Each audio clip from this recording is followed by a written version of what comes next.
Hello, I'm Derek DeCluett, the Canada Managing Editor for Bloomberg News. On behalf of Bloomberg, I'm so pleased you could join us for the Bloomberg Canadian Fixed Income Conference. The Canadian Fixed Income Conference is now in its 9th year. It's a unique event that brings together the biggest names in Canadian bonds, credit, commodities, and more. Make sure you check out the event agenda on bloomberglive.com for more information about the topics and speakers. Today, we'll be taking a deep dive into the Canadian economy and financial markets from the perspective of issuers from municipalities, provinces, SSAs, and the private sector. They will share with us how they see the current landscape and the opportunities and challenges that lie ahead. In addition to these panel discussions, we can look forward to insightful keynote interviews with Eric Girard, the Minister of Finance from Quebec, Bob Rae, Canada's representative to the United Nations, Scott Fielding, the Minister of Finance from Manitoba, Alberta Finance Minister Travis Toews, and Selina Robinson, the Minister of Finance in British Columbia. Nick Nanos from the Nanos Research Group will join us to provide a debrief on the recent election. But first, I'd like to thank our sponsor, National Bank of Canada, for helping to make this virtual event possible. Before we get started, we have a few housekeeping items to ensure you can all enjoy the program. If you experience any issues with audio or video quality, refresh your browser or use the chat box on the bottom right corner of your screen for support. Please engage with us on social media using the hashtag BloombergCFI. I'd now like to welcome Hawar Nassim, Acting Consul General for Canada in New York. Good morning, everyone. Bonjour tout le monde. And thank you, Derek, for that introduction. Also, thanks to my good friends and partners at Bloomberg and Banque Nationale for the opportunity to open this year's conference. It's really an honor to be with you again. Today, I'm speaking to you from the Consulate General of Canada in Manhattan, and I want to acknowledge that we are on the ancestral territory of the Lenape peoples, who have stewarded this land over generations. Now, for those of you not in or from New York, we just had high-level week at the UN with some 80 world leaders in town, bringing both inspiration and chaos to the city. And despite the disruption to my morning commute, it was really nice to see the city bouncing back. This is my 4th year in New York, and along with high-level week, this annual conference has become a rite of passage for me from summer to fall. It is unique as there is no other event that brings together such an outstanding collection of economic and financial experts to talk about my favorite subject, Canada. And what timing for this year's event, because as you may have heard, we had a federal election last week. Now, from the outside, the new government looks very much like the previous one. And while we won't know the details of the new government's agenda until the cabinet is sworn in, I think it's safe to say that we can expect continuity. I was reading Adam Gopnik from the New Yorker, and he suggested that stasis is perhaps an underrated virtue in political life. We can be sure that the major priorities for Canada will remain: 1, focusing on mitigating the impacts of the pandemic and supporting affordable living for Canadian families, and 2, to continue to focus on an inclusive economic recovery, which remains committed to the fight against climate change. 18 months ago, when the pandemic hit, we took strong measures to protect Canadians. Wasn't easy, but we're now seeing the signs of recovery. And as we start to turn that corner, I am confident that we've got a great story to tell about why Canada is such an attractive and exciting investment destination for for US and multinational companies to expand their operations. Since we last met, Canada's GDP and employment numbers have continued to bounce back to pre-pandemic levels.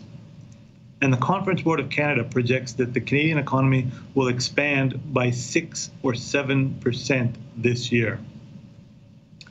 Now, that's good news, but we're not really interested in returning to where we were. We definitely need to adapt. The pandemic has disrupted our supply chains, the way we work, and what we do. Our focus must be on the future. Canada is moving forward with a focus on two key themes. The first is innovation. Our technology ecosystem is vibrant in areas like artificial intelligence, biotech, renewable energy, financial technologies. Indeed, just last week, in the area of renewable energy, New York Governor Kathy Hochul announced the selection of Hydro-Québec's Champlain-Hudson Power Express project to deliver clean hydropower into the heart of New York City. A lot of our success in Canada is driven by our universities, which continue to nurture domestic talent and attract foreign talent through strong immigration programs. When I talk about immigration programs, as an example, our global skills strategy brings top talent into Canada with a visa within 2 weeks. This builds predictability and certainty into employers' bottom line. The key to Canada's future prosperity lies in talent acquisition and nurturing. The second priority will be climate change and infrastructure. Combating climate change is integral not only to our economic recovery, but to building a more sustainable future for all of us. This year, we'll issue our first ever green bond, and we've accepted an invitation from the COP26 to work with Germany in mobilizing support to commit $100 billion a year to combat the impacts of climate change in the developing world. These efforts are creating significant investment opportunities for sustainability or climate finance as we work toward our goal of net zero emission by 2050. Now, when I think about our actions on climate change, and from where I sit in New York, I am heartened to see such a strong alignment with the US administration, the Biden administration, if you will. We have a roadmap signed by our two leaders, Prime Minister Trudeau and President Biden, and I'm glad to see alignment on so many fronts: labor, environment, and an emphasis on promoting middle-class prosperity. We're on the same page on other areas as well, including an overdue need to focus on gender diversity and inclusion, particularly in corporate disclosure. Canada has made a lot of progress in this area over the last year, and I believe we're going to see more on that front. Like any good neighbors, there are some points of contention, and I would suggest to you that there is considerable concern back home about creeping protectionism that is making its way into state and federal legislation. Whether here in New York, across the river in New Jersey, or in Congress, Canadians are nervous when their largest trading partner starts putting up barriers, and inevitably it generates talk of buy Canadian. Not healthy from where I sit. But we believe there's far more that unites us than divides us.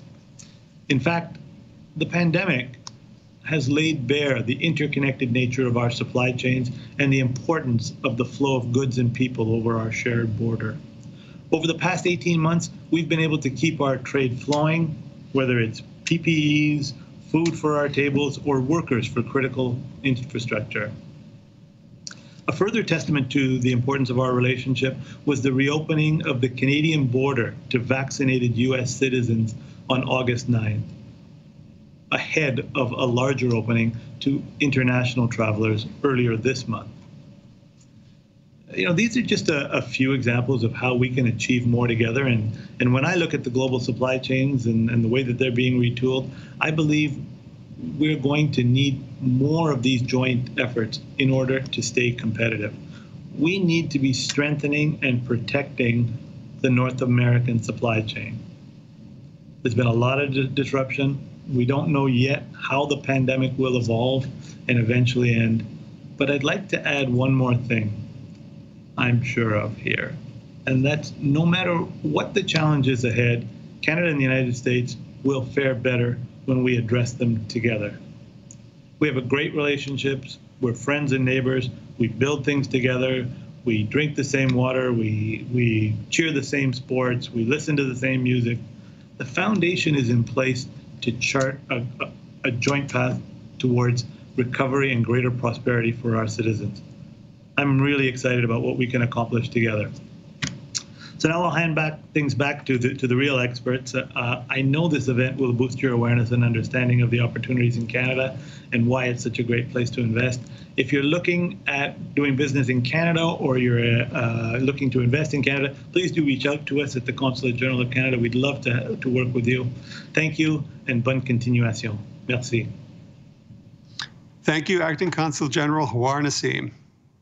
Now I'll turn the program over to my colleague, Sandrine Restello, our Montreal Bureau Chief, who's interviewing Éric Girard, the Minister of Finance for Quebec. Hello, everyone.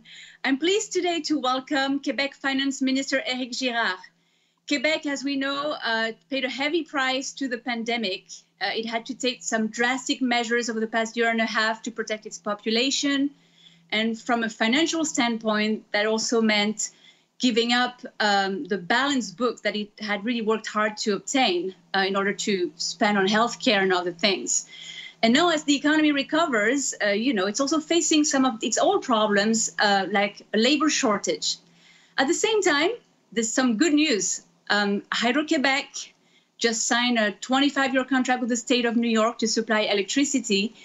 And we just got the GDP numbers for the second quarter, and Quebec is actually doing much better than Canada as a whole. Maybe we could start there, Minister. What happened in Quebec in the second quarter that it went in a different direction from the rest of Canada? Is it not hit by the same global supply chain problems? Well, I think the story there, first of all, I would like to say that it's a pleasure to be at the conference again this year. We had forest fires in BC, and there was some issues with auto production in Ontario, and Quebec was just with what's going on with the ongoing recovery, with the strong consumption, decent export volumes, the residential market was strong. So overall, Quebec is bouncing stronger than we had expected in the last budget, and the events that made Canada overall have negative growth in the second quarter, I would consider them temporary in nature. So there's nothing in Quebec that is, you would say, different from, or that stands out? Well, what stands out is that we have overall strength in all components of GDP. Obviously, government spending is doing well, but consumption, private investment, exports, residential investments, all components are powering along, and of course all this is contingent on the health situation improving, and the vaccination rates are fairly high. We've kept a lot of our healthcare measure or public health measures in order to prevent new cases, and this is really a precondition to economic growth, and so far it's working well. Quebec was the first province to adopt a vaccination passport, and that got into force recently in September. Is there any effect on the economy from that? Do you feel like fewer people are going to restaurants? Do you expect to see any hit from that? Well, it was fairly smooth. We gave a transition period, and it is for non-essential services, so like restaurant, bars, gyms, and people like to know that they're safe when they eat indoors, and overall, I think the benefit outweighed the additional measures, and overall it's well accepted. I think with all new measure, the transition period was helpful. So from a growth forecast perspective, are you still sticking to the 4.2% you had in the March budget, or are you getting more optimistic with the first two quarters? Well, we will release new economic projection when we give the fall economic update. But when we provided the 4.2% in March, we were below the private economic forecaster, which close to 5%.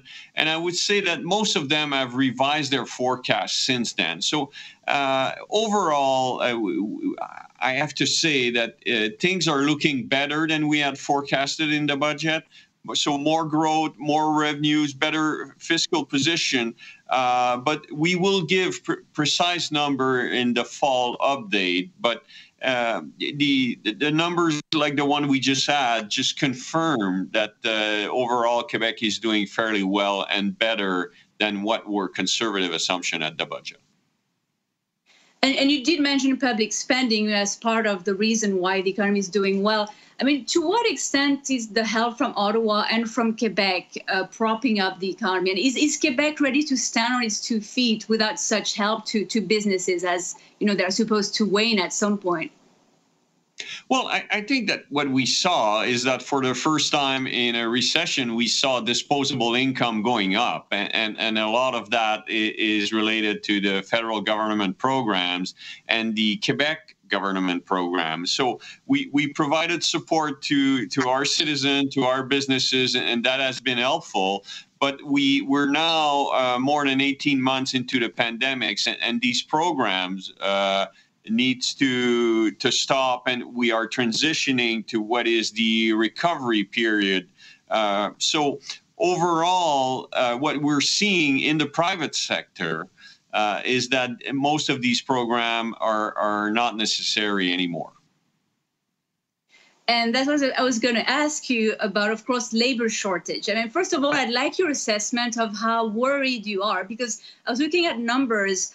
In terms of vacancies in the second quarter, Quebec had the biggest rise in job vacancies. So, and it's not the most populous province in Canada. So, I mean, how high is that on your agenda of on your concerns? Well, it's first of all, these numbers are important, and what the situation that we have now is a first is that we have job openings at the same time that we have people unemployed, and a lot of both. So we still have 100,000 people that were working in February prior to the crisis that are not working now. So these 100,000 people are available, but they need to be retrained. They need to feel secure to go back to work. Perhaps they need daycare. Perhaps they need training. So there's a transition. Jobs opening, unemployed people. And at the same time, we have labor pools that are underutilized. Like people tend to retire a little earlier in Quebec than in other provinces. We also have people under 30 years old that are neither studying nor working nor training. So there's another pool. Immigration was almost at a standstill in 2020. We're resuming immigration and welcoming new citizen, but also people in the labor force. So overall, we have lots of pool of people that are and will be available to fill these vacancies. But it's normal that coming out of the pandemic or the recession, there is this mismatch between jobs opening and people available to fill these jobs.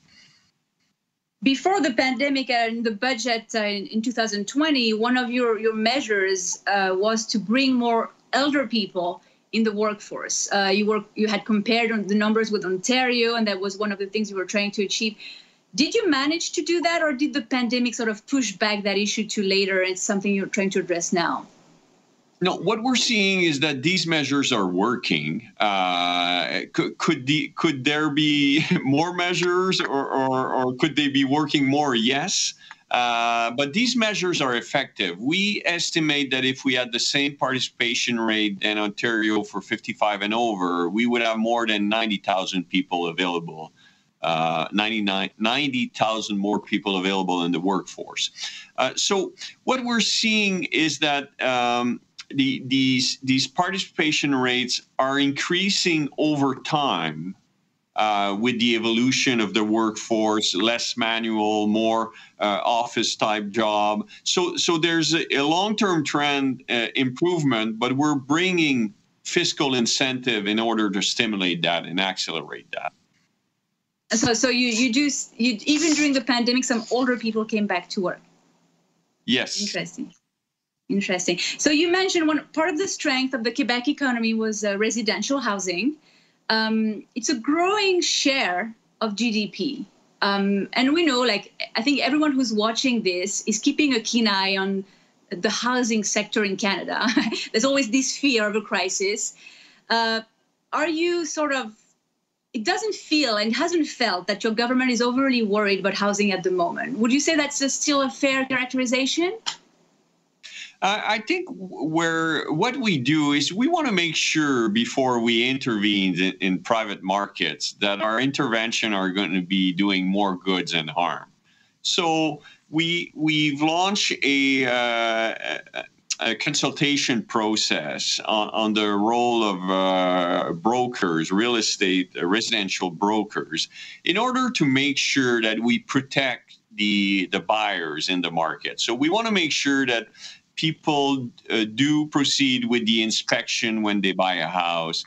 We want to make sure that residential real estate brokers their conduct is respecting their code of conduct. That we're looking at what is a feature of the Canadian market that could be suboptimal, even though it's not. We're not sure what the better system would be, but I'm talking about blind auctions. So blind auctions in a fraudy market are bringing situation where people are afraid of losing the properties that they want to buy for a legitimate reason, and it's bringing upward pressure in the market, and it's reducing affordability, and so we're looking at that carefully. But we need to be sure that what we will bring in replacement will be better than what we have now. And at the same time, you have to deal with federal decisions. I mean, we saw Prime Minister Trudeau making campaign promises. We don't know if he's going to act on it, but to make housing and access to property, easier for young people. And, if there's more aid to do that, are you worried it's just going to end up pushing up prices? I think a lot of economists have that concern. Well, as you know, provincial finance minister don't like to intervene in the federal politics, but I would say that the demand is really strong. So any measure that would boost demand, I think I would question and would want to analyze a lot before being implemented. We need more supply, and we need to provide opportunities for builders to bring affordable housing to the market.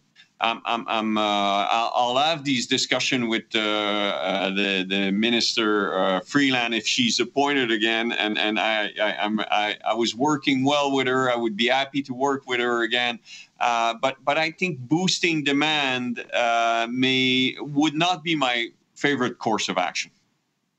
Understood. So a little word maybe on the deficit, right? So your number for last fiscal year ended up being much better than you had first anticipated.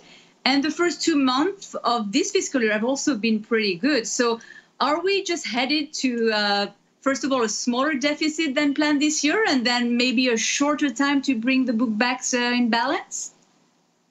Okay, so what's happening, and we saw that, so we had forecasted $15 billion deficit for last year. We revised to 10.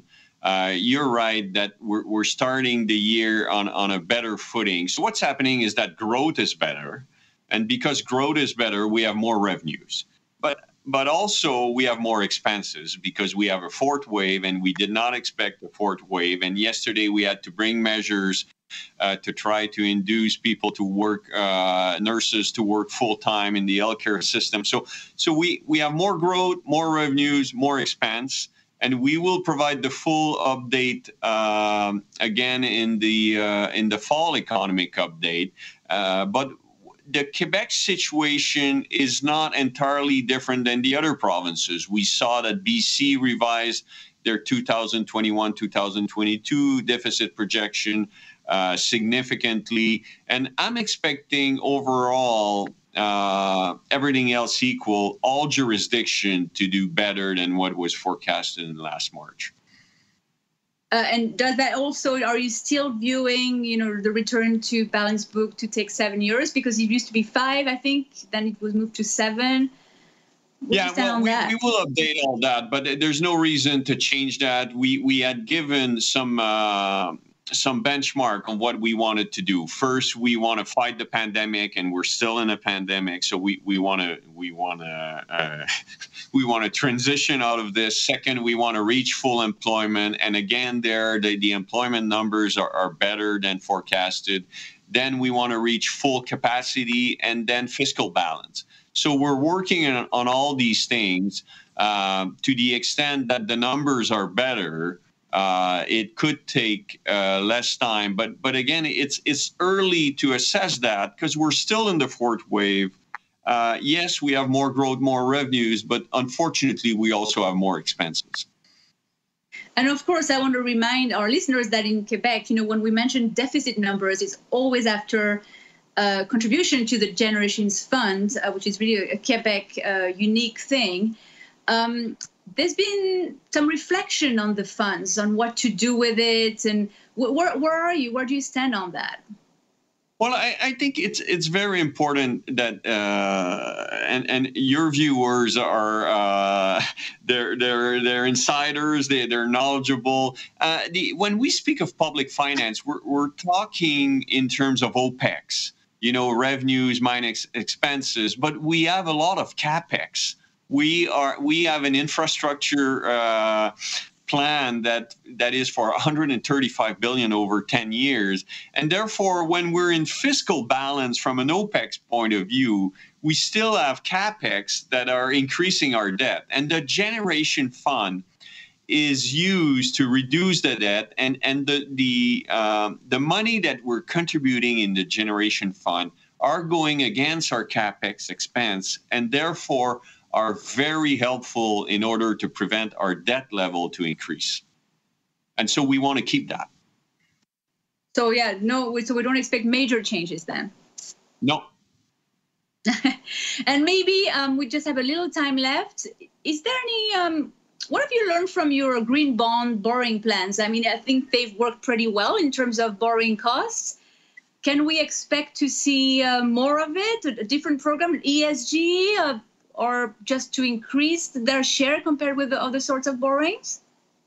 Well, I think we can say that for the first time this year, we issued slightly below conventional, and that was a very interesting development. So hopefully that's a lead on where all the green premiums will be going in the economy. And so we the Quebec government wants to do the transition toward a green economy, and we all need to do this, and this will take time. This may reduce growth and raise prices a bit, but it does provide for a lot of economic opportunities. And it's our role with the private sector to make this transition as best as possible. Well, that was the conclusion word. Thank you, Minister Girard, for your time, and we hope to get you next year, perhaps. It's a pleasure to be with you. Thank you very much. Hello, here's Paula Sembo. I'm moderating the new panel for the Canadian Fixed Income Conference. And here with me, I have Christine Baker, the CFO at TransLink. I have Randy Leclerc, the Director of Capital Markets from Toronto, and Ed Hankins, the Director from the York region. Welcome. I'd like to ask you, the three of you, to introduce yourselves and your municipal or transit authority. And while you are at it, if you could please explain the value proposition for investors. Why should they buy, Canadian municipal bonds or Canadian transit authority bonds instead of other government bonds or, corporates? Starting with you, Christine. Okay, thanks. Hi, everyone, and thank you very much, Bloomberg, for hosting us for this event. It's a pleasure to be here.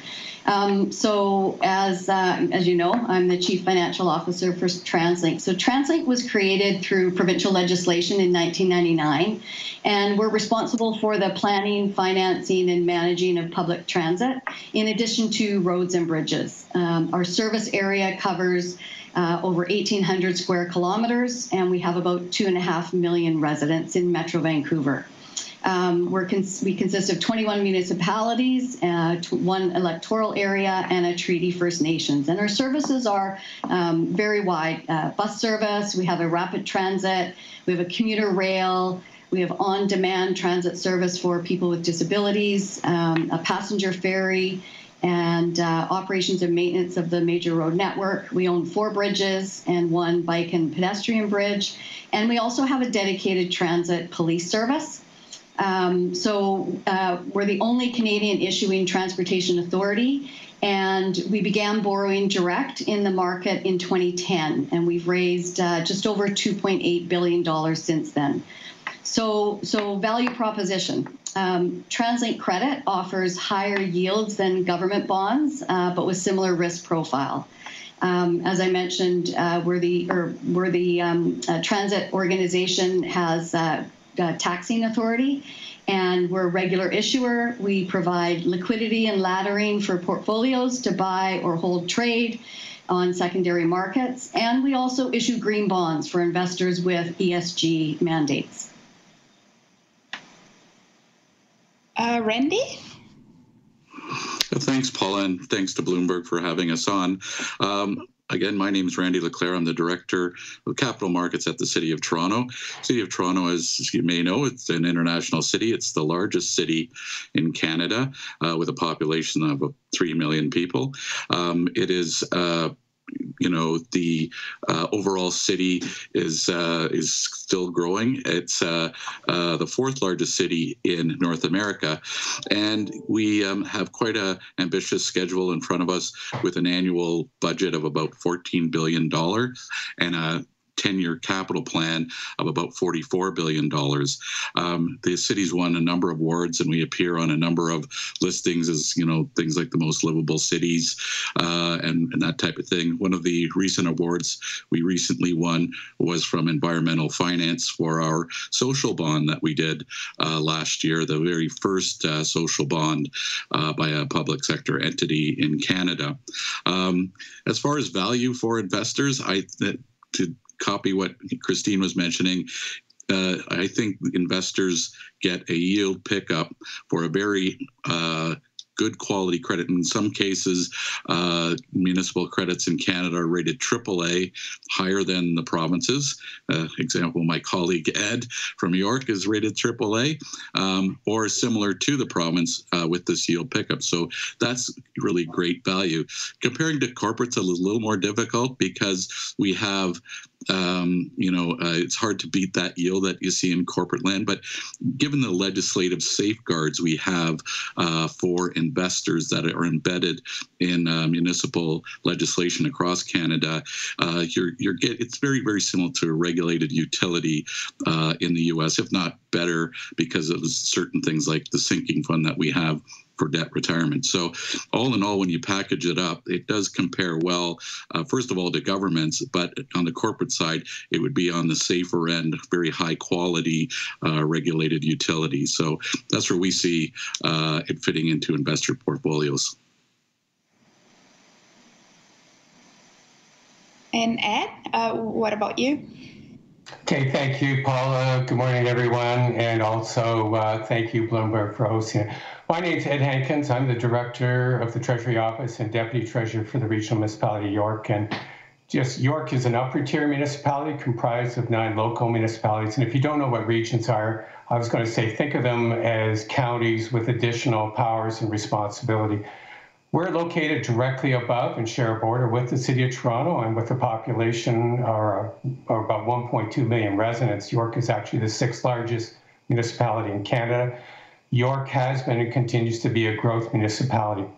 This year, York will spend about $3.3 billion to provide services such as public health, police, roads, wholesale water and wastewater, paramedic, planning, and housing.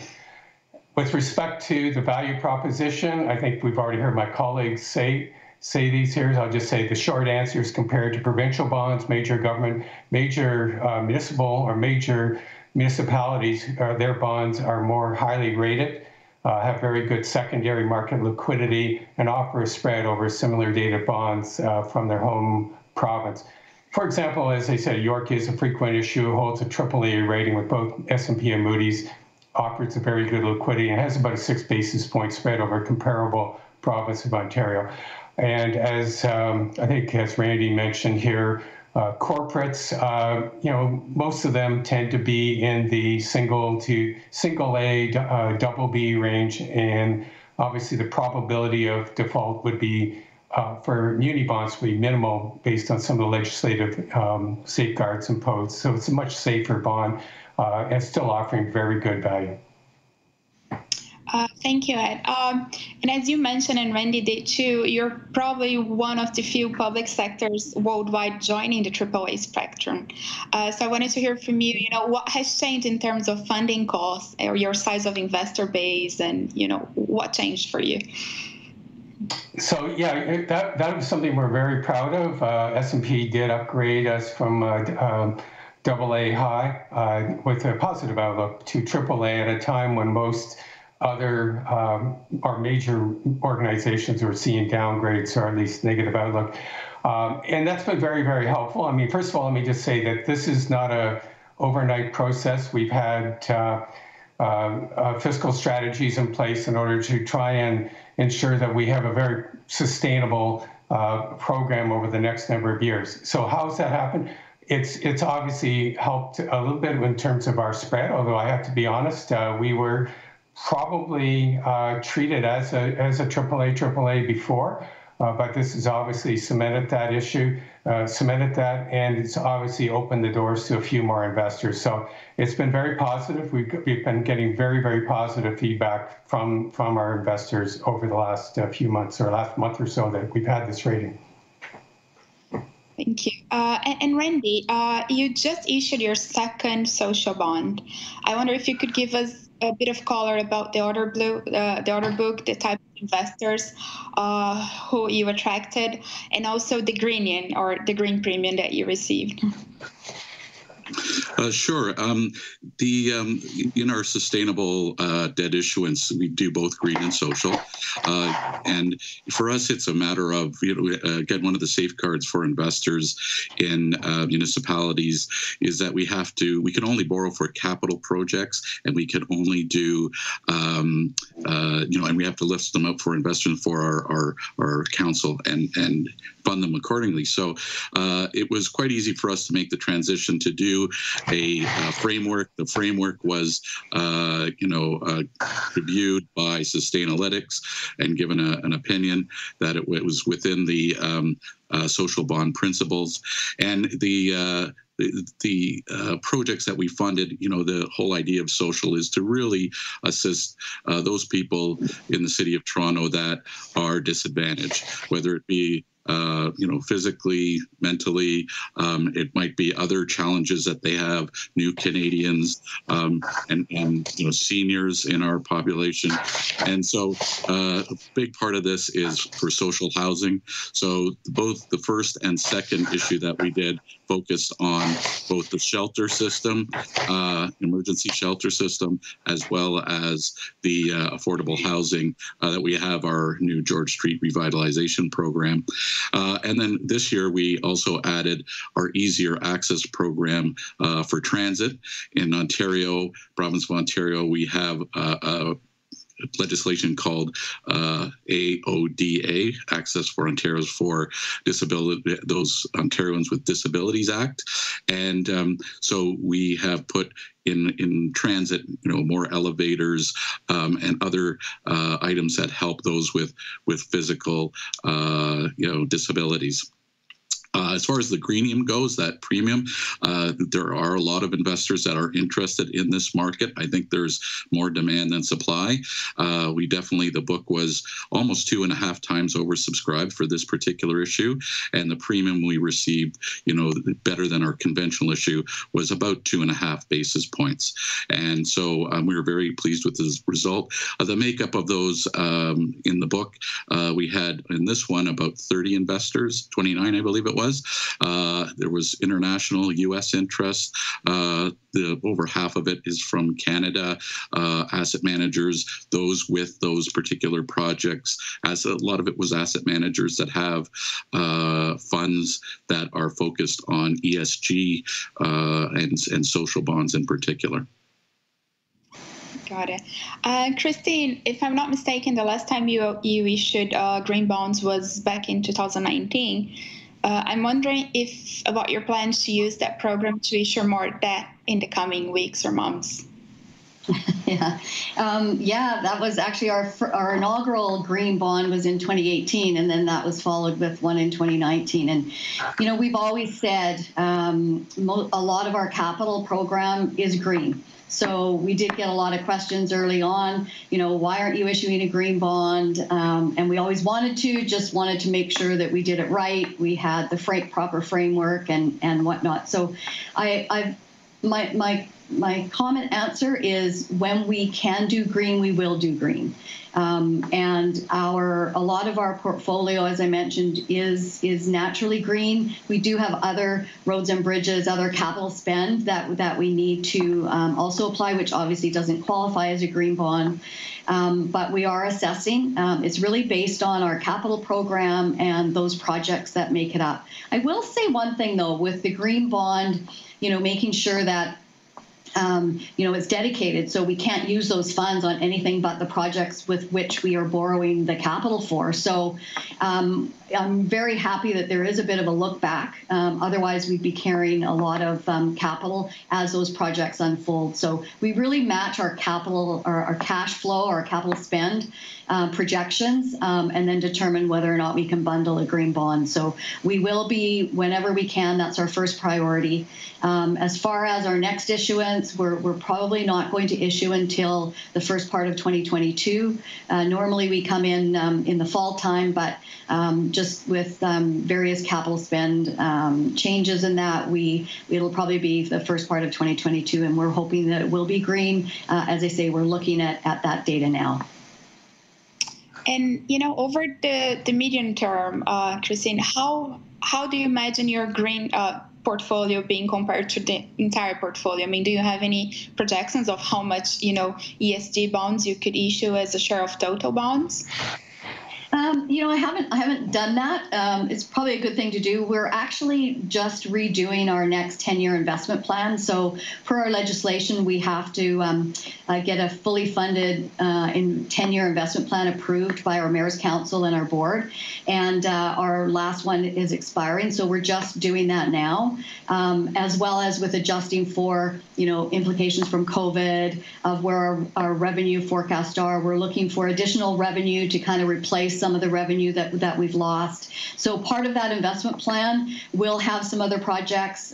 We know that government it has lots of different funding programs, and a big part of our capital program is funded through senior government funding, both the federal government and the provincial government, and then we make up the difference. Some of the major projects is about 40-40 feds, provincial, and then 20% is the region. So we're really looking at what that next investment plan looks like, and then we'll be able to have a better assessment as to what fits into the green bond or not. But most of our projects that we do, transit expansion, we have a low carbon fleet strategy, so we're replacing all of our diesel and hybrid buses with battery electric buses, and that obviously qualifies for the green.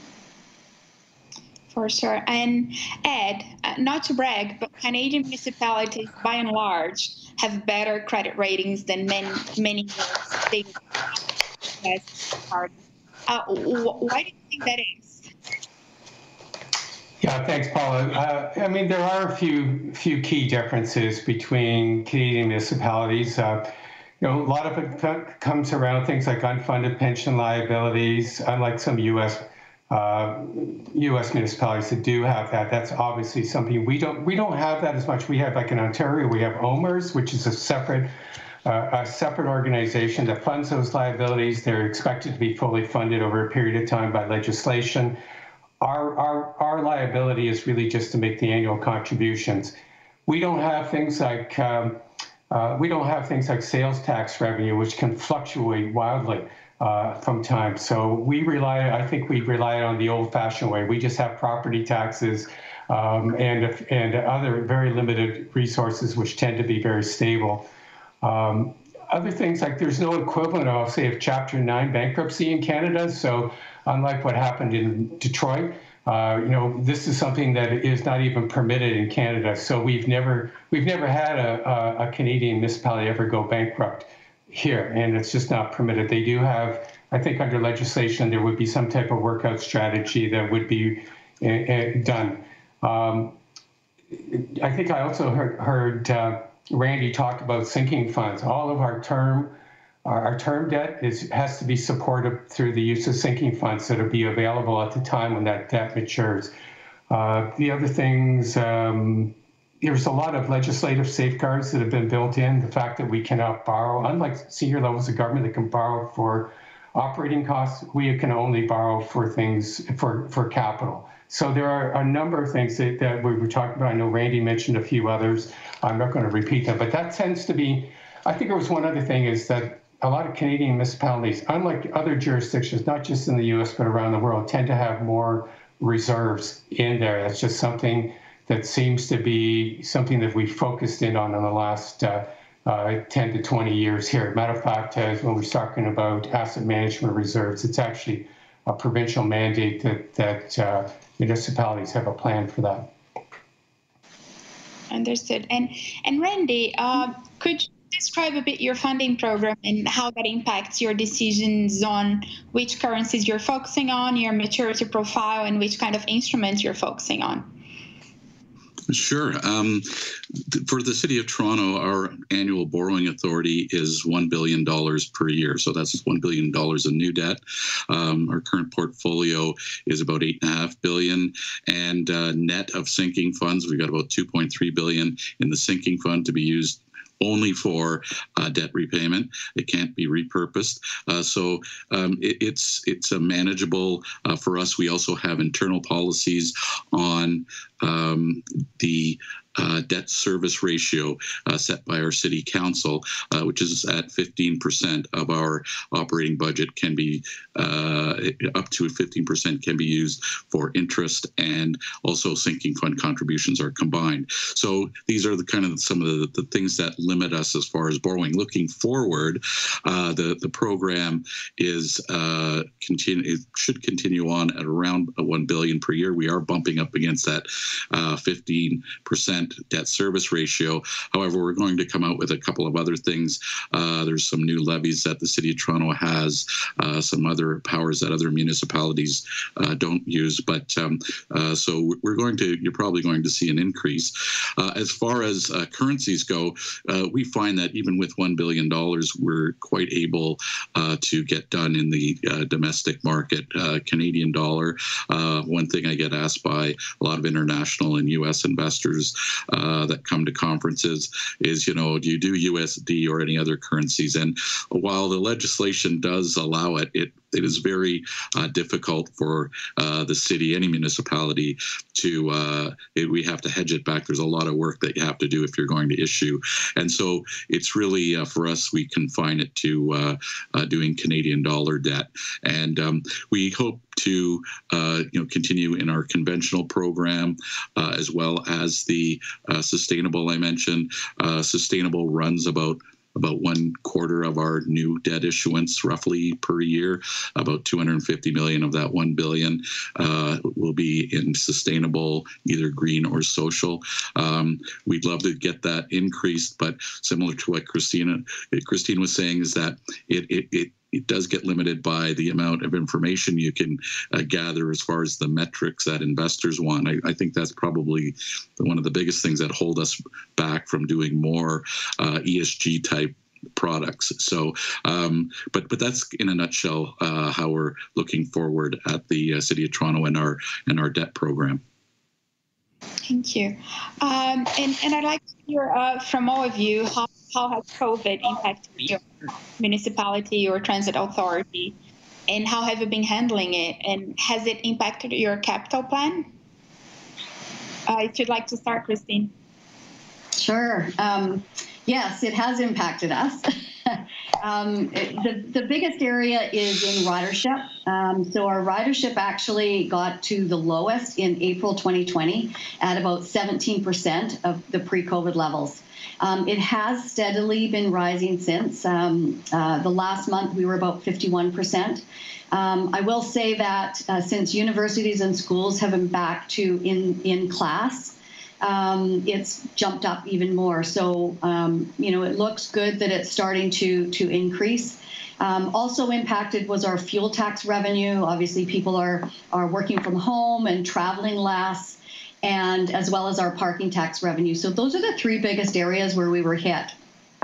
We've been doing lots of modeling on what we predict our ridership will come back as. We're constantly updating that as new information comes as far as opening up again, different waves, looking at, talking to employers in the region about, what their plans are for return to work or what future work looks like. So we've got lots of modeling scenarios that we're doing and coming up with our, low, medium, high scenarios and trying to predict what that looks like as we go into our next investment plan and looking at what revenue do we need to sustain our operations. So all of that's, being done in lockstep. We are an essential service for the region. The province has seen that. We did get emergency relief funding from both the federal and provincial government. So we got $644 million, and that was to cover our net losses for 2020 and 2022. So that really was necessary, and that's put us on good footing. Fortunately, we were very, very financially sound prior, so we did not and do not have a liquidity issue. So it's just, as I say, looking at what the ridership and revenue looks like and matching our service to that. Capital programs, very little. We kind of were slowed down a bit in 2020, which impacted our borrowing for this year. But most of our capital projects are big projects, or a lot of our capital is big, and it's also funded partially, as I mentioned earlier, by senior government. So that funding is not at risk. So most of our capital program is not in jeopardy, and it's more of an operating side that we just need to make sure that we get that additional revenue to replace what we've lost, and then look at reducing our expenditures, which we have done over the last 2 years to help accommodate. Perfect. And Ed, I'd like to hear a bit from you too. Yeah, thank you, Paula. York Region is responsible for public health, and obviously we're directly involved in it because of the vaccination rate, which is well over 80%. I mean, while it took a toll on our residents, I think, and the economy, we've actually been able to. It's now under quite a bit of control. We're down to about 71 cases per day. But from a financial point of view, it's had a pretty big budget. Well, it did have a pretty big budgetary impact on the region. Last year, it was about $187 million, mainly for the public health. We also do transit, lower fare box revenue, other losses of revenue. And as Christine was mentioning, we did receive senior government funding of about $90 million that helped partially offset. And then our council was in there early with respect to mitigating those costs. So we were able to mitigate them at the end of the year. We ran a surplus. This year, we're expecting about $200 million, which could actually go a little bit higher depending upon the fourth wave. Again, we have sufficient senior government funding to cover that off, along with the mitigation measures that we've already put in place. And if there's not, we certainly have sufficient funding within a lot of our reserves to cover or bridge any gap. I do want to make sure that it is a bit of a myth that we could we'd end up running deficits as a result of. Municipalities cannot run deficits. We have to fund these as we go. to do it. So I do remember early on in the pandemic hearing about potentially municipalities running deficits, but that certainly did not occur. We're running out of time, but I'd really like to hear a bit from you, Randy, if you'd like to add anything. Sure, I'll keep it short and sweet. To ditto kind of what both Christine and Ed have said, our impact was really all on the operating side, not on capital, very minimal impact on capital. Our operating, given our budget size of about 14 billion. We had a budget gap to start with of about $1.6 billion. The city came up with savings of about 500 million. So we needed about 1.2 of assistance from the provincial federal governments. I think if there's a silver lining in all of this, the needs of municipalities for infrastructure was really stressed. We kind of today, there was a kind of a 5-point strategy. I won't go into all the points, but one of the main ones was to really get the senior levels of government, the provinces and federal government understand how municipalities are funded. A big shortfall for us was on the transit side. So if you can picture, our transit authority is within the city of Toronto and we fund them. And that's where the biggest shortfall was for us, was on the revenues from transit. Again, sort of echoing what Christine said. And so I think the one thing that happened in all of this is that there was a greater understanding by those senior levels of government that they have to support infrastructure, municipalities, and especially transit. That's been loud and clear. And as we've gone through 2021, it was really easy to shore up some of the shortfalls that we were seeing. And recently our CFO mentioned that if there is a shortfall in 2022, she has 100% confidence that the senior levels of government will be there to back us. Okay, perfect. I'd like to thank you for coming, and thank you very much, Christine and Ed and Randy. That was a very productive discussion. Ambassador A, thank you so much for joining us today and for taking the time to talk to us. We really appreciate it. Well, thank you. It's a great pleasure to be with you. I thought it'd be great if we could start with the United Nations General Assembly that's taking place this week and running into next week. What would be the best outcome of this meeting, given the situation right now with the COVID-19 pandemic and the fight against climate change and all the different political issues we're seeing on the world stage? Well, I think first of all, the fact that we're having it is, I think, important. I've been struck by the number of delegations that are here, heads of state that are here. I know for a lot of people this just looks like a big show, but the fact is there's a whole bunch of stuff going on that people don't see. It's like an iceberg in that way. It's really, all of the side meetings, all of the conversations that happen as a result of people and senior people coming in and getting together. That's extremely important. And yes, I think the clear direction on COVID-19, the fact that there's a summit meeting today with President Biden, which Mr. Trudeau is going to be participating in. We have a lot of movement on climate change leading up to COP26, which is sort of the point at which we hope to see more progress and clearer decisions being made. And so whatever quiet discussions are taking place, side meetings on the Iran nuclear situation, discussions between countries that often can't meet because it's too controversial when they meet directly in their own countries. But here in New York, there are lots of things going on and lots of conversations, and we're certainly keeping our ear to the ground and watching what's happening as best we can. And I think the fact that we're sort of seeing stuff happening here this year really means that the UN is back in business in one of its key roles, which is to be a place where people meet and where people talk, and not always talking in public.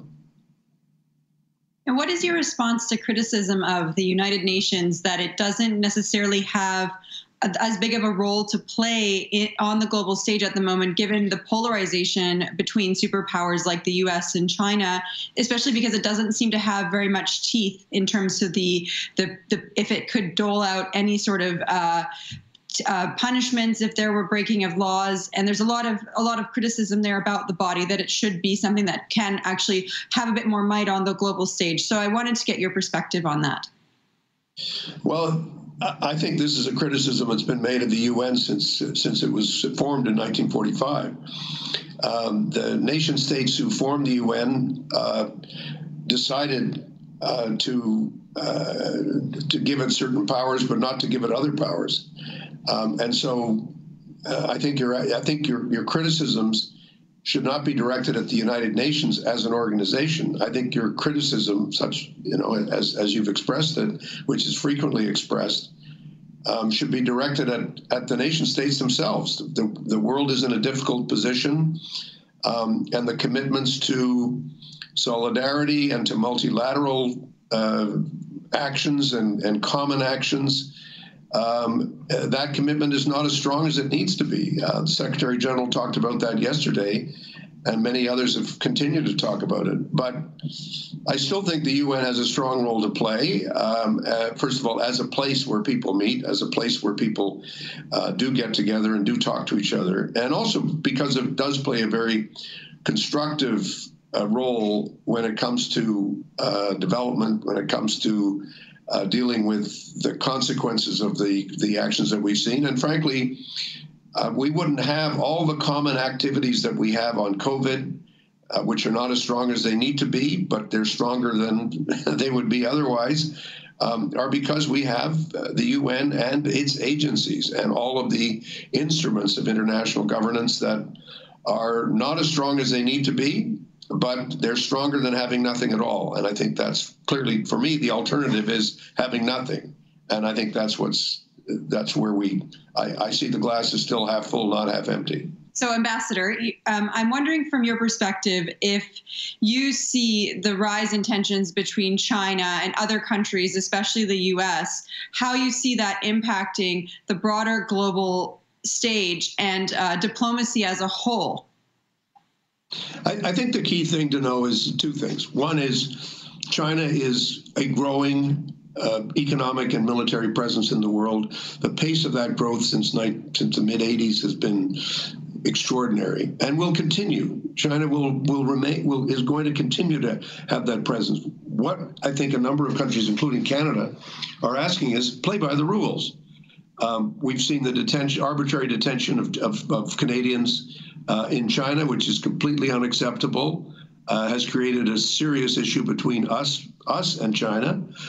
We've had other situations with other countries where there are trade fights and other fights that are going on that are creating a lot of tension and issues. China has to play by the rules, stop subsidizing its companies, engage transparently on the world financial stage. It is a huge creditor in the world today, and yet China is not playing by the same rules as all the other countries that are engaging through the IMF or through the World Bank. So we need to make sure that China plays by these rules and becomes a constructive partner in all of this, because that, I think, is the source of the tension. What's going on in the South China Sea, the Formosa Straits, everywhere else, these are critical issues. And I think they're the source of the challenge between China and the rest of the world, to say nothing of the rule of law, the repression in China, the Uyghurs. All these situations need to be addressed and need to be understood as significant issues for the rest of the world. And from your perspective, how can the rest of the world bring China alongside to following the different rules-based system that is currently in place? Because Xi Jinping does seem to be somewhat immune to criticism, and it argues a lot of that these issues are internal affairs and not necessarily the business of any other country. Well, I mean, it's not going to be easy. It's going to require a lot of persistence. And I think there has to be far more joined up activity by a lot of countries with a common approach and with strong measures behind them. And I think it's going to take a lot of time and effort to do this, but it has to be done. There really is no alternative. There's no room in the world today Things are too dangerous and too important. You mentioned COVID-19 at the beginning of the conversation, climate change at the beginning of the conversation. These are things that require joint activity. There's no room for rogue behavior. We need to, every country in the world needs to understand this. All of us need to understand there is no room for rogue behavior.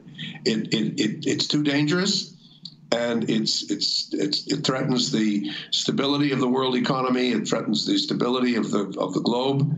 And we need to understand, everyone needs to understand this, whether we look at pandemics, whether we look at climate change, everybody has to be part of the solution. And that's the approach we have to take. And when it comes to climate change, Canada is the only G7 country that has seen its emissions rise over the last few years. What can Canada do to participate more in the fight against climate change on the world stage? Lower its emissions, for starters. We need to bend that curve. And Canada's not alone in that regard. I mean, our economy is different from the other G7 countries in terms of the extent to which we are a substantial producer of oil and natural gas and other sources of emissions. But we need to. I think we've got a plan in place now, and the government has been reelected, and the government is committed to continuing and carrying on with its plan. We have to get to the tipping point where it's clear to all Canadians and everyone that we're going in one direction and there's no going back, and we're going forward with reducing emissions, with as I said, bending the curve, and just getting it done. And the key thing now is execution for the government and for Canadians. Provincial governments, businesses, communities, everybody has to be mutually engaged in getting these emissions down and in making sure that we're building a greener economy. These are the steps we have to take. It's easy to say, it's harder to do, but we have to do it. And President Joe Biden, he came to office earlier this year. From your perspective, working at the United Nations as Canada's ambassador, what has been the biggest difference you've seen since Biden's arrival in the White House? Well, I think the president struck a very different tone yesterday in his speech than the one that President Trump struck in his speech that he gave a couple of years ago now.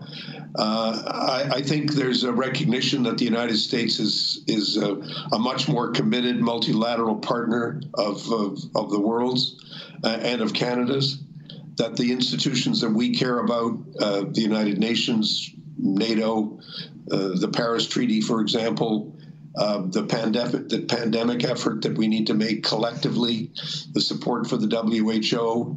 I think these are all a reflection of a different approach by this administration. And at the same time, I think we have to recognize that the world is a complicated place, and it's going to require sustained, persistent presence by the Americans in partnership with others. So the way I put it is, when American friends say to me, we're back at the table, I say to them, yes, and it's a round table. It's a table where a number of different countries are going to be participating and engaging. And I think that spirit is really important to stress, the need for partnership, for discussion, for working together. But I think we've seen this week, I think we've already seen on climate change and on COVID, for example, that the Americans are leading by example. And I think the announcements that are being made today on vaccines are a very, very strong indication that the Americans understand that they're not simply telling other people what to do. They are increasing themselves vaccine production and vaccine export. And I think that's something all of us have to pay attention to. And Canada is arguably a middle power and relies a lot on those international connections that it's built with countries like the United States, with the European Union, even with China. But however, we do seem to be facing in some aspects a decline in multilateralism and a more insular global diplomatic atmosphere for countries like Canada that are more in the middle of the pack when it comes to power and rely more on those connections. What is the way forward in a world that is where we do see superpowers focusing more on their own interests than necessarily reaching out to help other countries in the same way that they were previously? Well, I was interested and I have to confess a little troubled when I saw a poll the other day in the context of the election that looked at issues and said, which issues do you really care about? And, for Canadians, because it was in the middle of our election campaign. And the, international relations was at the bottom of the heap.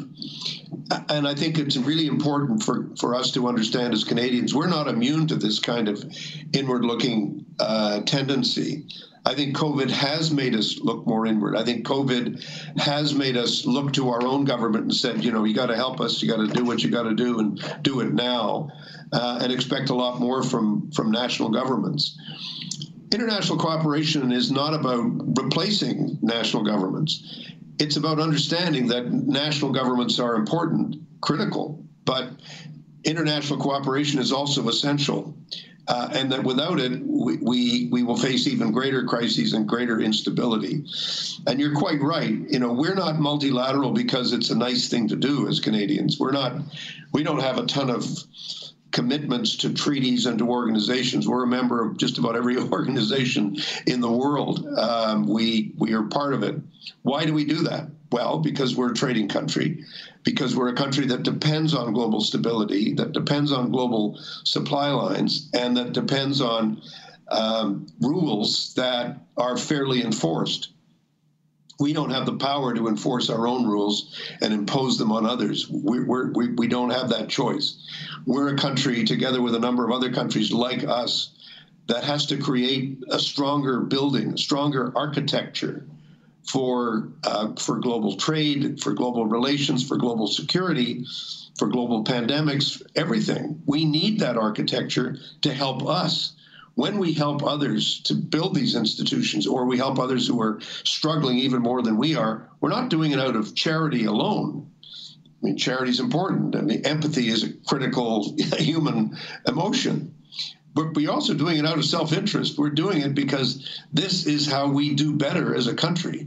And I think it's really important to keep reinforcing the connection between solidarity and self-interest, between empathy and self-interest. We're not doing solidarity and empathy because we want to be nice guys and everybody, we want everybody to like us. We're doing it because it's in Canada's direct interest to do everything we can to create stronger global rules. And you're right, global rules are eroding. They're not as strong as they need to be. And Canada needs to be at the forefront of those countries in the world that are saying we need these stronger things. China is not going to lead that way. Russia is not going to lead that way.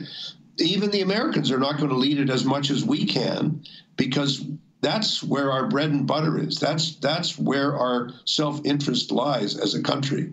And we need to keep pursuing that. Canada's closest relationship in the world is with the United States. And there has been sort of in Ottawa a sense of a return to normalcy under the Biden presidency. And I wanted to get your perspective on the current state of U.S.-Canada relations under Biden and now the re-election of Trudeau. Well, I think, first of all, there is a stronger personal relationship between the president and the prime minister.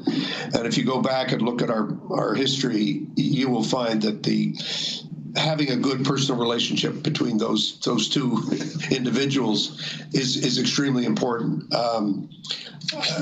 We can all look at examples of how that was the case. That Mr. President Reagan and Prime Minister Mulroney, President Clinton and Prime Minister Chrétien, two of the examples that come to mind. However, we do also need to understand that the nationalism and protectionism that has infected the world has long been a challenge for us in our relationship with the United States, whether it's softwood lumber or Buy America. We have a significant bilateral issues with the Americans. And those are a challenge for us, and they're not just irritants. I mean, those are significant problems for us. But it's very important for us to recognize the volume of trade, the extent of the integration between our two economies. I'm hoping we can move faster on the movement of people. I think that's something that's good for us and good for the United States. I think the sooner we can get our vaccination levels up on both sides of the border, this is, we I think have been able to move further than the U.S., not faster because they were faster out of the gate than we were, but we've actually now long surpassed them in our vaccination rates, which are critical. But all these things need to come together. But I stress that not just U.S.-Canada, but the NAFTA relationship, all these things need to be strengthened. I'm a great believer in going beyond self-interest and looking at how we can create better and more open and transparent relations with all of our partners. But you're quite right. Our relationship with the United States is the most important bilateral relationship that we have. Thank you so much, Ambassador Ray. I really appreciate you taking the time to speak with us today. Good to talk with you. Thank you so much. Hello, everyone, and thank you for joining us today. We're going to be speaking to Laura Fan, the head of funding at the Treasury Division at the Inter-American Development Bank, and Amaro Cosme, who's the Director of Funding Management Investor Relations at the Caisse de dépôt et placement du Québec. So thank you both for joining us today. We really appreciate you taking the time to speak to our audience today. I'm going to start with you, Laura. What is the size of your funding program? We're expecting to borrow $26 billion this year. The program was actually increased from the originally projected $25 billion due to the higher than expected loan disbursements.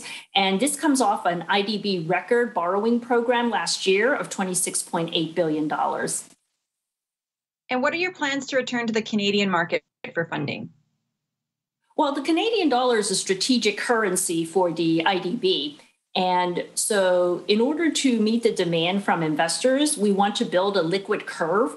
And our plan is to tap the lines that are under Canadian 1 billion in size and to issue at least one new line every 1 to 2 years. So this year so far, we've borrowed 1.35 billion Canadian dollars via taps of our old 5-year and 7-year. And this compares to 1.5 billion Canadian dollars issued last year and 600 million Canadian dollars issued in 2019. As a matter of fact, for this year so far, the Canadian dollar is the second largest currency of issuance behind the US dollar, and last year it was number 3. So we continue to monitor the markets, and to the extent that the swap market is there, then we could consider an issuance opportunity. And what is the ideal maturity for your funding?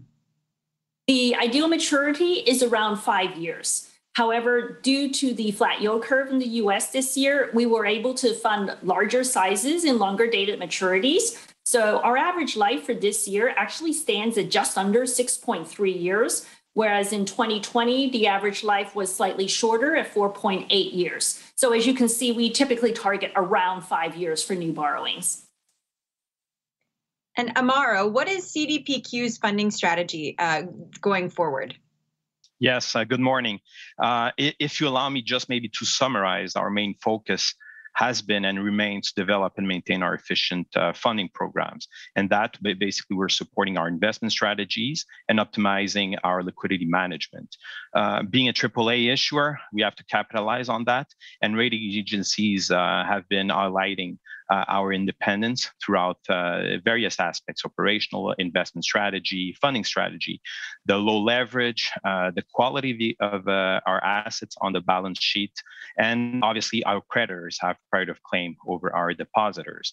So we started our new funding program 3 years ago to establish ourselves as a recognized issuer. And since 2019, we've issued 5 benchmark-sized bonds for a total $9.5 billion US dollars. And that includes our first green bond issuance that we did earlier this year in the month of May.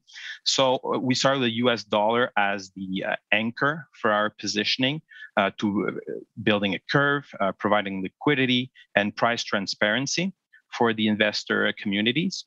And obviously, we look at Canadian dollar, for example, or even euro as complementary funding sources. So I would say that if market conditions remain favorable, opportunities to diversify in terms of currency for us are valuable. It gives us opportunity to reach out to different investors and even different tenors. I would say that should we look at Canadian dollar, for example, we would target tenors ranging from 3 to 7 years potentially.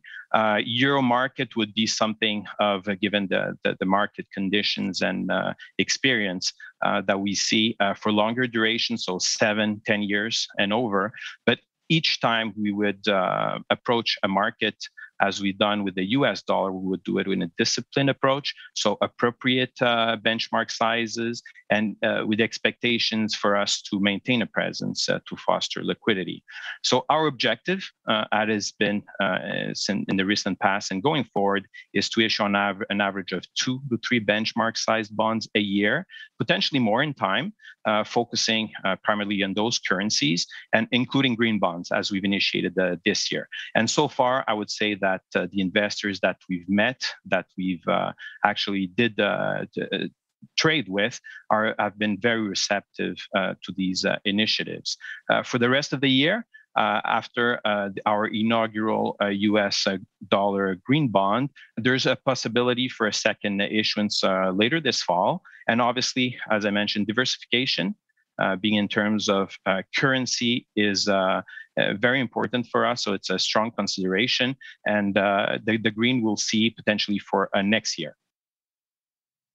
And Laura, going back to you, what challenges do you see facing SSA issuers as we move forward?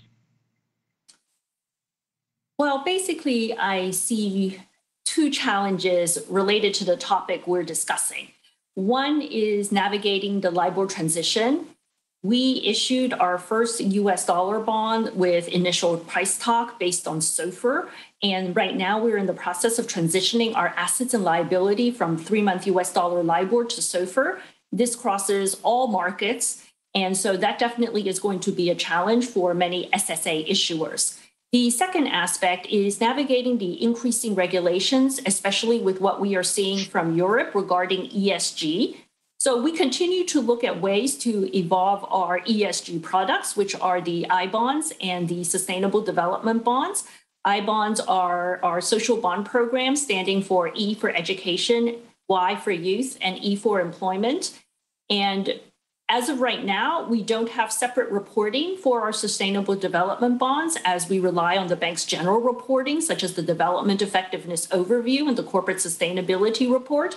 But we're constantly evolving, understanding the requirements for new regulations. And so there is the possibility that sometime in the future, we could look at producing a separate report similar to what we are using for the I-bond. And how do you incorporate ESG initiatives within your funding program? Well, I think I touched a little bit upon that already. So we have 2 ESG products. We have the I-bonds, which is our social bond program promoting the development of human capital in Latin America and the Caribbean. And we have our Sustainable Development Bonds, which emphasizes our subscription to the United Nations Sustainable Development Goals.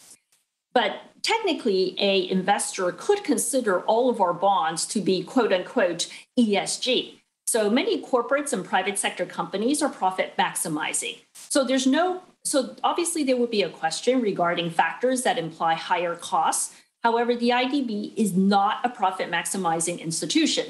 The IDB is a development bank, and our mission, our purpose is to improve lives in Latin America and the Caribbean. And we do that by reducing poverty and inequality in a climate-friendly and sustainable manner.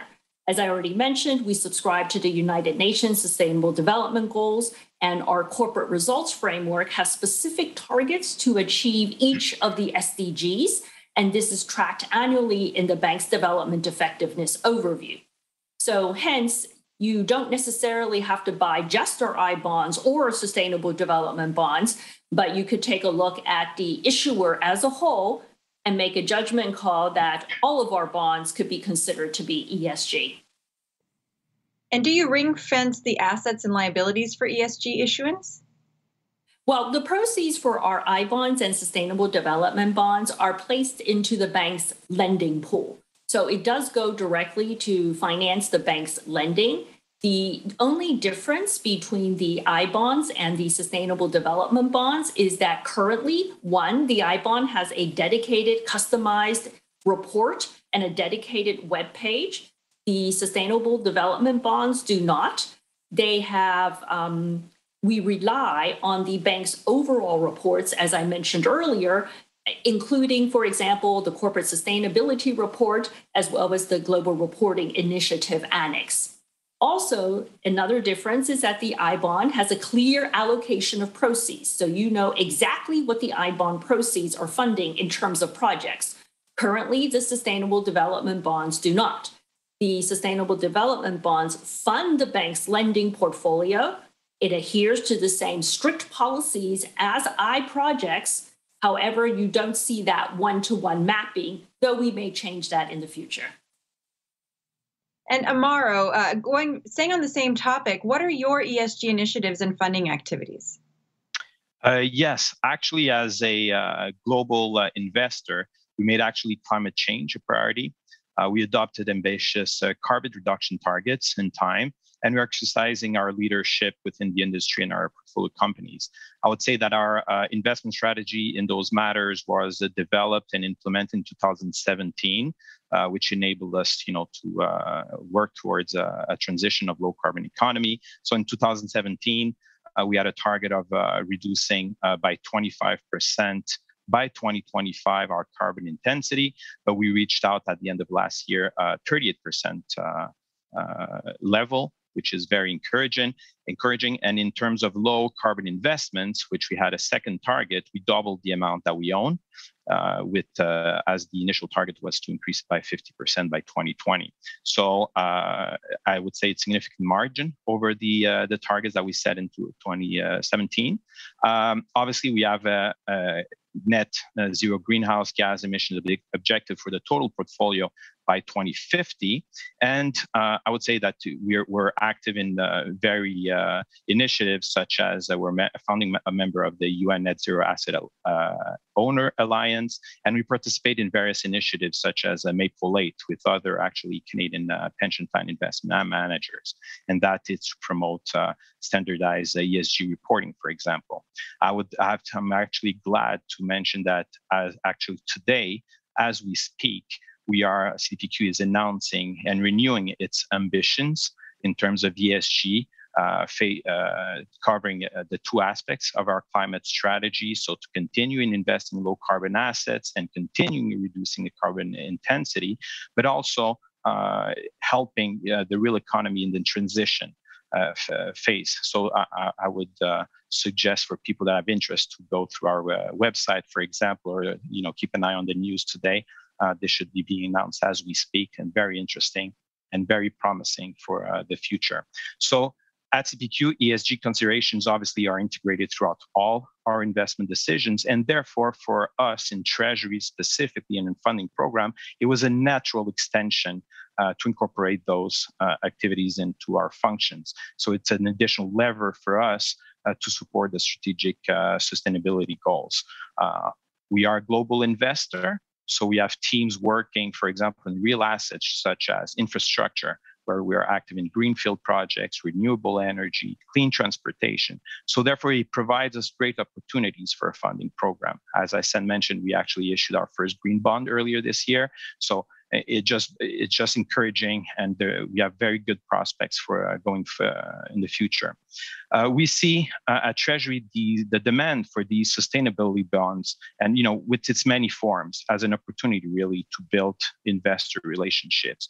We built an open dialogue and trust, and for us, it's an opportunity also to exchange on best practices. So I would say additionally that risk factors associated with ESG have been, part of the risk profile assessment, for example, by rating agencies, but more and more the investors do the same. And the last issuance that we did, we had various conversations with investors, and it was clear for us that is a real preoccupation, and there's real value to consider those aspects as an issuer. in our profile. So we see it as an opportunity for us to demonstrate our commitment, our involvement, and our leadership in these matters. Our green bond, I think, was the great success for us and a great representation of the work that was been done and it can be done in the future. So in May of this year, we've issued a $1 billion US green bond, 5 years, with a book three times oversubscribed. So it was really a great success for us to have that objective of diversification of investors and open dialogue. And Laura, how has COVID impacted your funding needs? Well, it definitely increased our funding needs. Like the rest of the world, Latin America and the Caribbean faced an unprecedented set of challenges in 2020 as a result of the pandemic. Regions suffered a historic economic contraction of more than 8% of GDP, and then an estimated 34 million people lost their jobs and at least 40 million fell into poverty. So the IDB responded to the crisis. Our approvals increased by 10% and our disbursements by 38% compared to 2019. And total IDB sovereign guaranteed loan approvals set a record of $12.6 billion last year.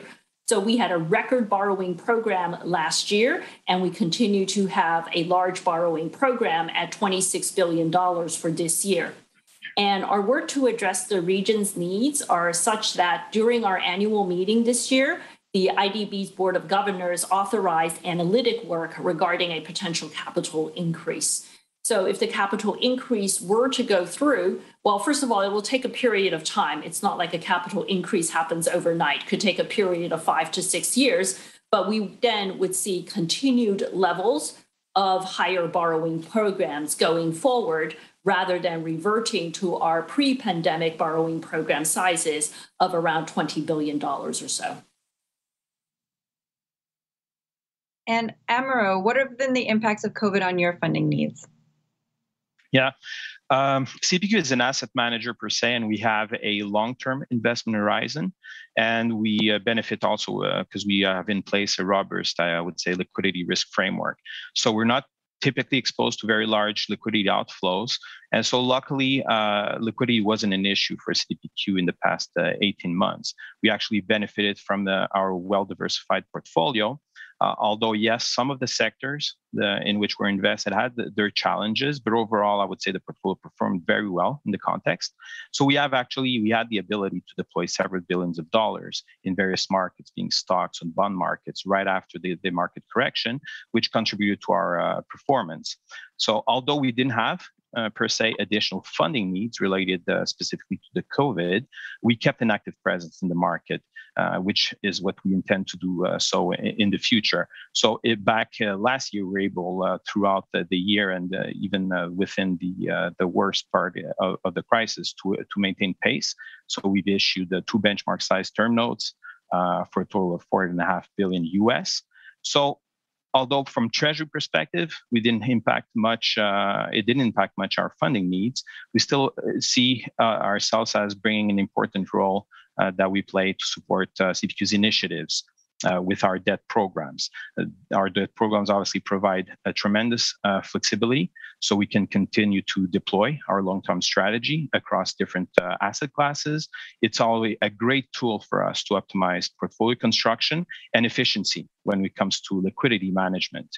One of the things and one of the benefits that changed that COVID changed for us is the way we interact with our investors and the other partners.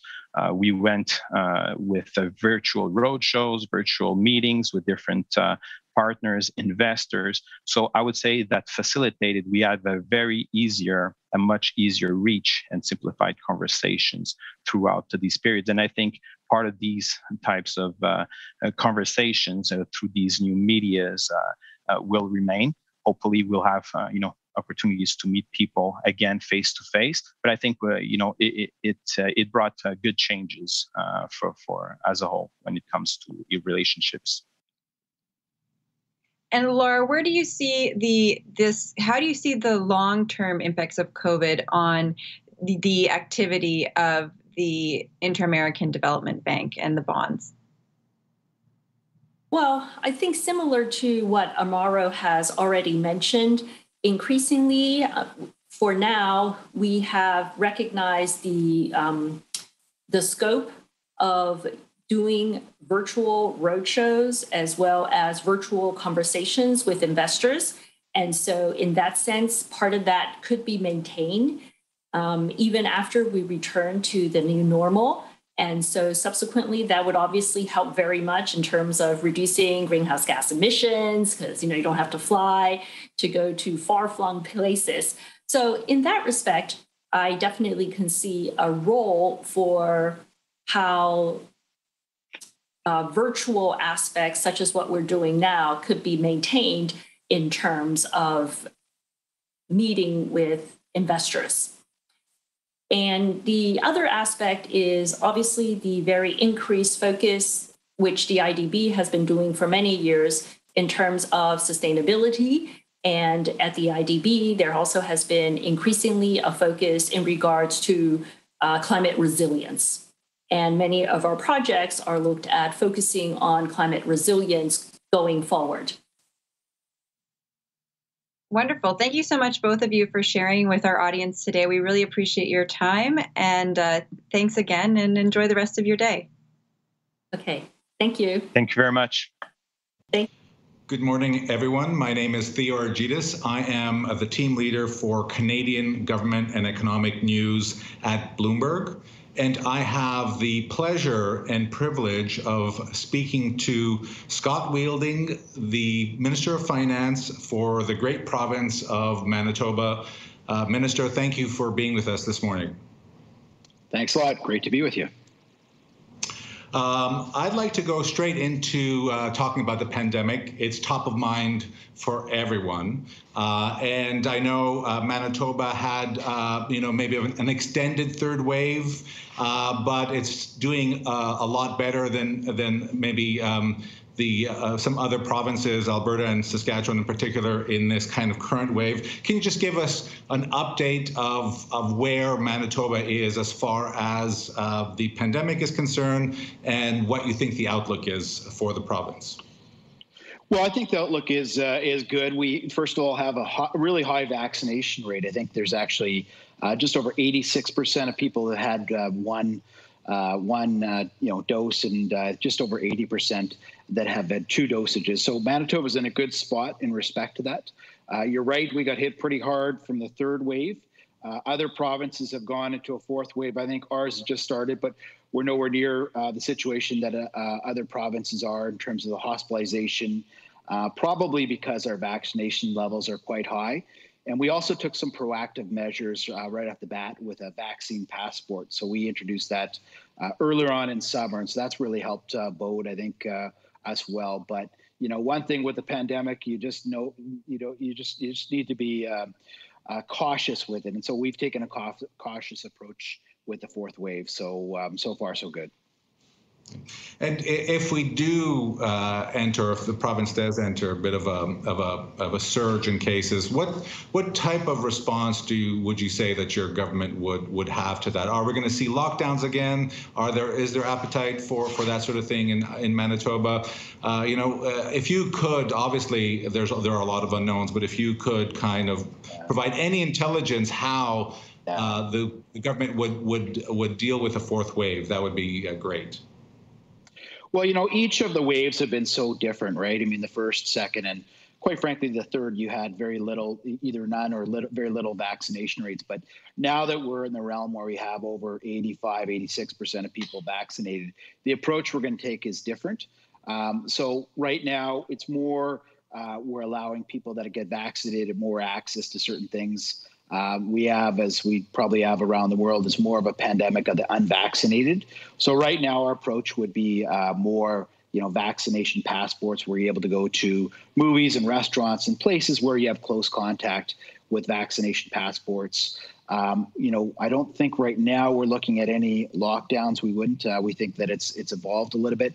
There may be more of a regional approach that we look at because there's certain areas of the province that have less vaccination rates than others. But the major city and the context for Manitoba, our capital city has about 2/3 of the population.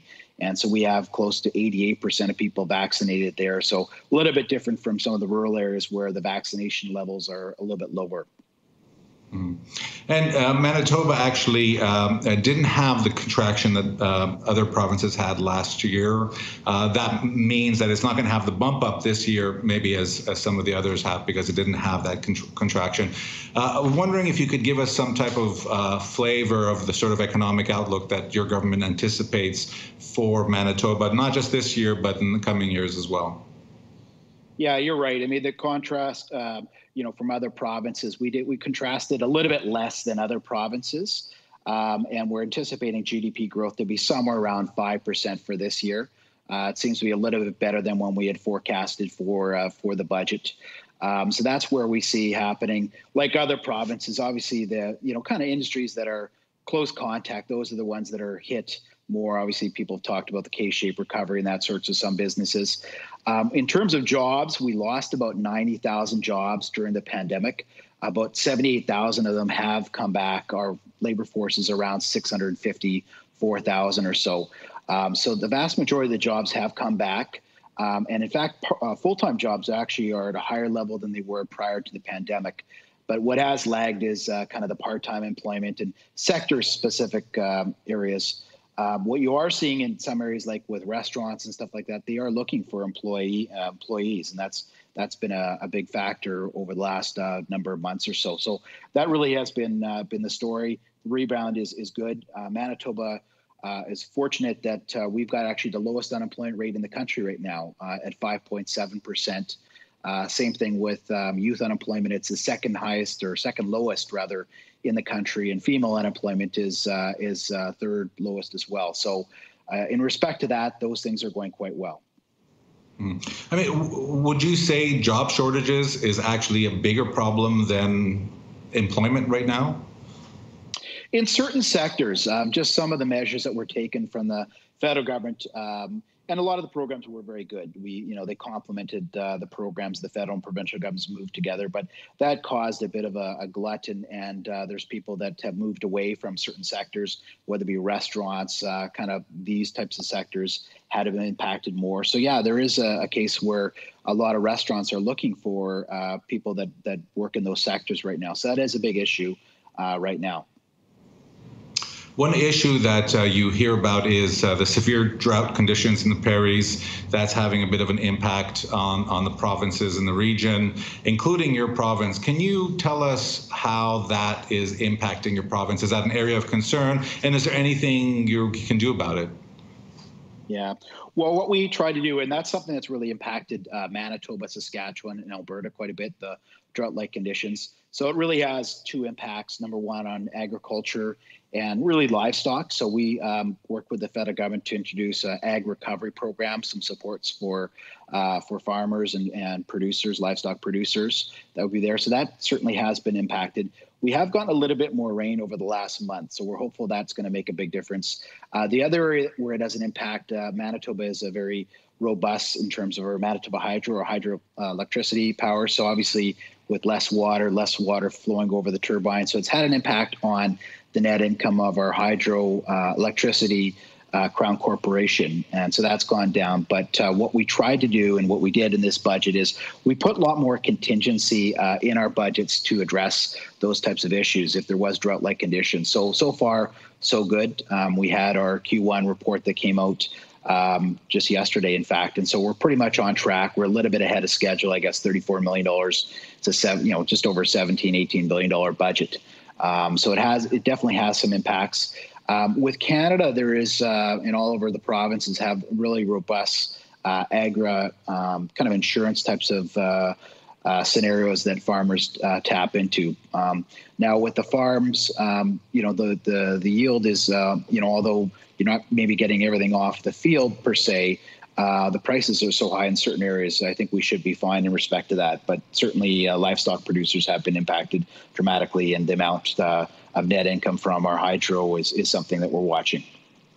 Yeah, we've seen commodity prices rally over the last little while. I mean, obviously there are some supply issues around. We were just talking about those, but in the longer term, do you think that we are in a bullish environment for commodities, and how do you anticipate that will impact the province and your finances going forward?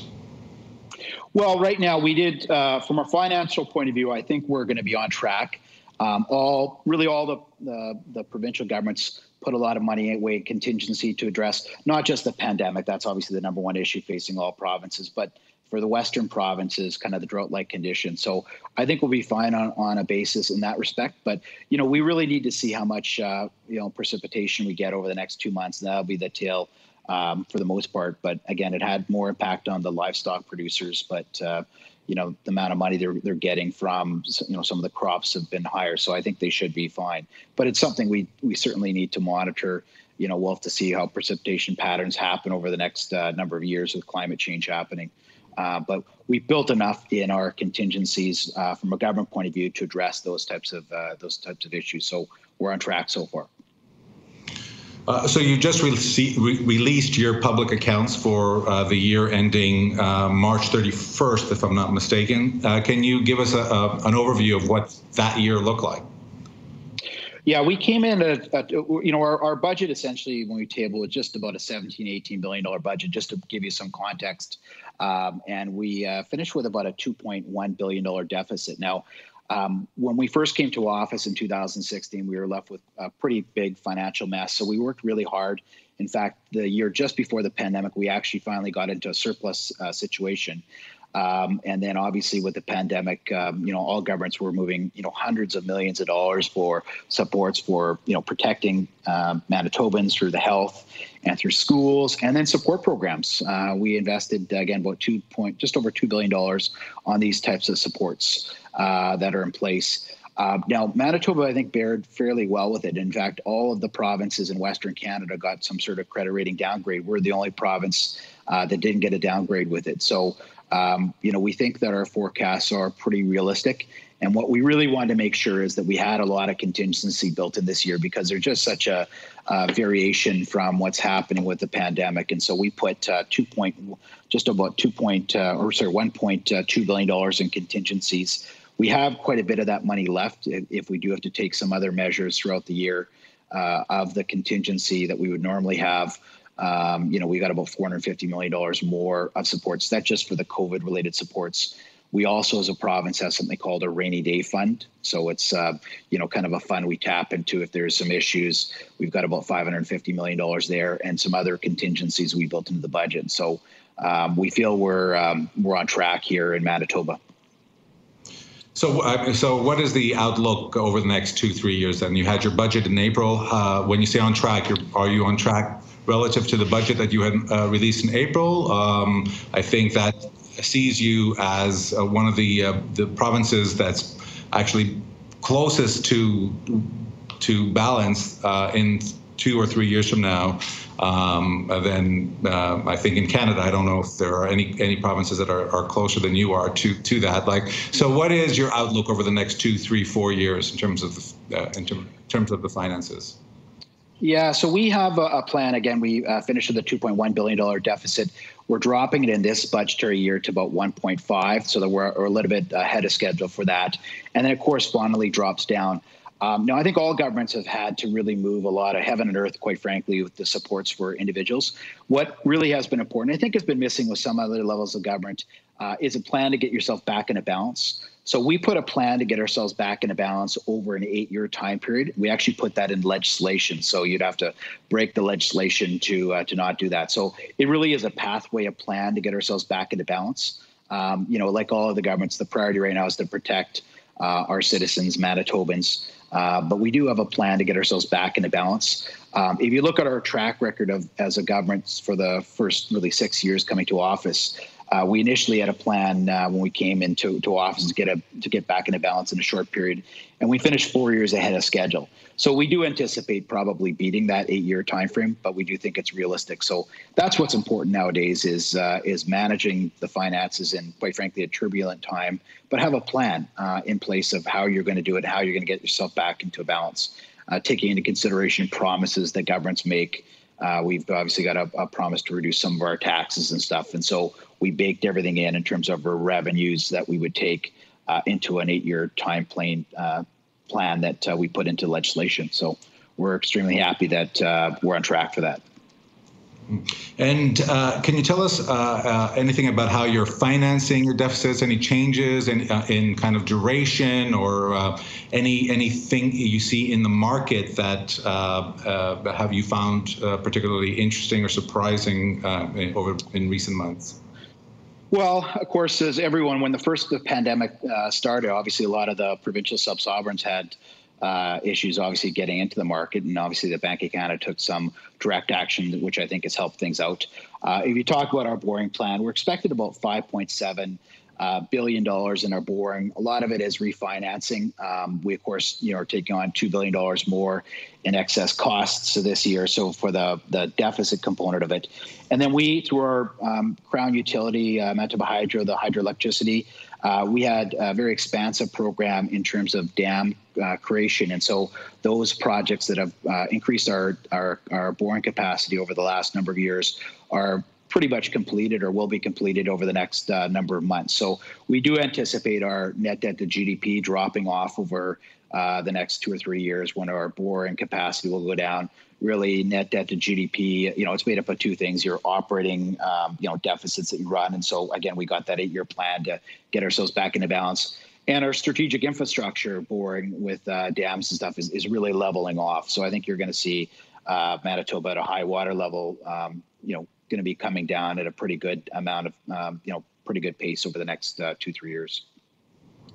We've just had an election in Canada, not a new government, but it's a new mandate.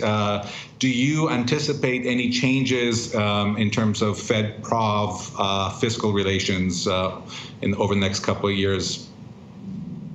Yeah, we work fairly well with the federal government. There's always some policy differences that are there, but where there's priorities that kind of meet both governments' needs. There's one for childcare. We just signed a big agreement. There's a lot of money on the table for provincial governments that are there. What the provinces have been really united on is really pressing the federal government for our biggest costs are healthcare. So the federal government provides, kind of a funding for transfer payments through the healthcare system. And all provinces, no matter what political stripe, have said they really need to kind of keep that flow of money flowing in, because we're in a pandemic and the healthcare costs of Manitobans and Canadians overall is such a huge part of our budgets. So those are areas that we really want to continue to work with the federal government on. Again, for the most part, we've worked fairly well with them.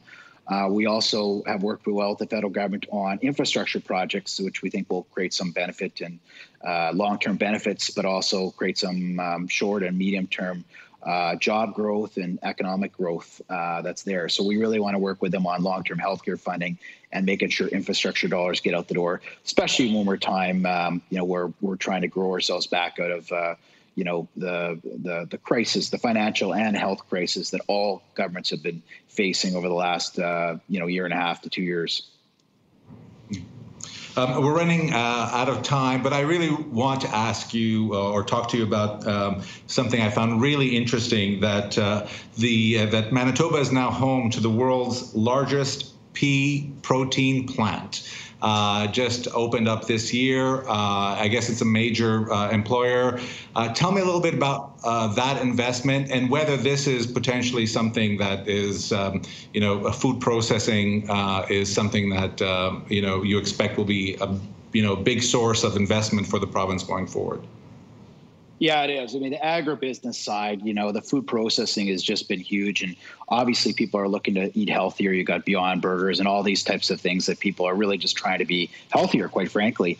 And Manitoba has such a competitive advantage in that we've had hundreds of millions of dollars. In fact, I think it's upwards of $700 million of capital investments in companies like Riquette and Merit Functioning Foods that have come in with the pea processing.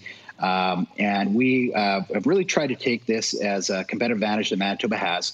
We've created something called a protein summit, and that really brings world leaders of protein summit, whether it be plant-based or animal-based. We really think it's just such a huge growth industry. I know recently there's been some analysis done that overall that could be upwards of $25 billion, the kind of the global piece of it. And Manitoba and Canada can really take advantage of that. And so we really try to develop a lot of our economic development strategies and a growth strategy around food processing, because it's just been such a growth industry for us that we continue to work with these sectors. And so we really want to focus in on somewhere where we have a competitive advantage. And so far, it's worked out quite well. Right now it's created 1,500 jobs here in Manitoba, and there's just huge capital development that's happening. And now they're in the operating component where they're growing this industry. So it's just been wonderful. Thank you very much, Minister Fielding. Thanks a lot for your time. Appreciate it. So we're here with the Finance Minister of Alberta. Thank you so much, Minister Taves, for taking the time to talk to us. I'd like to start our conversation with the theme of COVID, because that's, of course, not your responsibility, but it does affect the finances of the province, I imagine. So my question is, how is this crisis we're going through affecting both spending and the outlook for revenue? Sure, Carlos. Well, that's a very timely question, and we're now, I think, like many jurisdictions, we're now in our fourth wave, and there's been probably how I would characterize as perhaps a diminishing effect on the economy with each wave. At least that's been our experience to date. Maybe to put it this way, we've seen increasing resiliency in the economy with each wave. But after saying that, it certainly is affecting certain aspects of our economy even now, and particularly the accommodation, food service sector, tourism sector in the province of Alberta. Obviously, the airline sector is affected, and that is concerning. If I look back to the first wave of COVID, the spring of 2020, we were really dealing with a difficult time in the province. At that point, we had a pandemic that was bearing down on the province of Alberta, on the nation as a whole. Of course, we were experiencing, a massive contraction in the global economy, and of course, with Alberta's trade-exposed sectors, that was very concerning. And of course, kind of the number 3 item in the triple black swan event was an unprecedented collapse in energy prices. And so in the spring of 2020 and the ensuing summer, we were really quite hard hit as a province.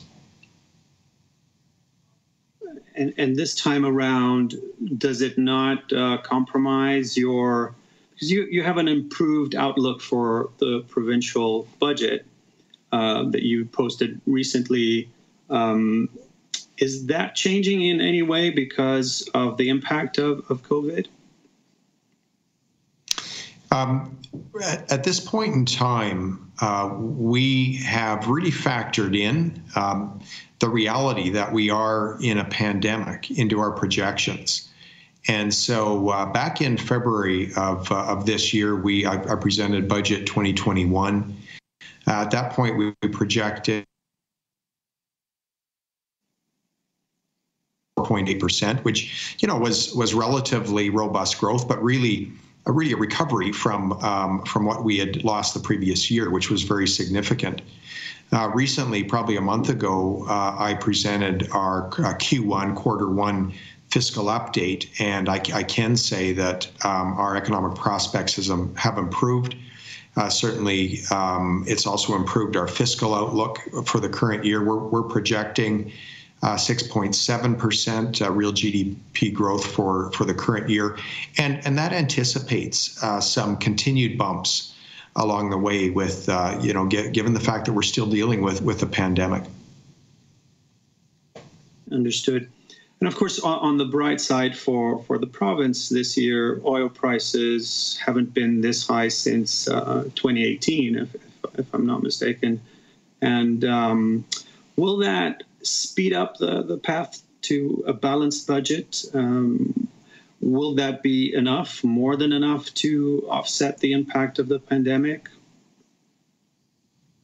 Well, higher energy prices are absolutely welcome here in the province of Alberta, and certainly for our fiscal situation. It will result in a much improved fiscal picture. In budget 2021, we were projecting a $18.2 billion deficit for the current fiscal year, a very, very significant deficit. And on our Q1 projection, we've seen massive improvement, really massive improvement on the revenue side, again, in part, in significant part, due to the increase in energy prices. So we've seen an increase in revenue projections of $11 billion.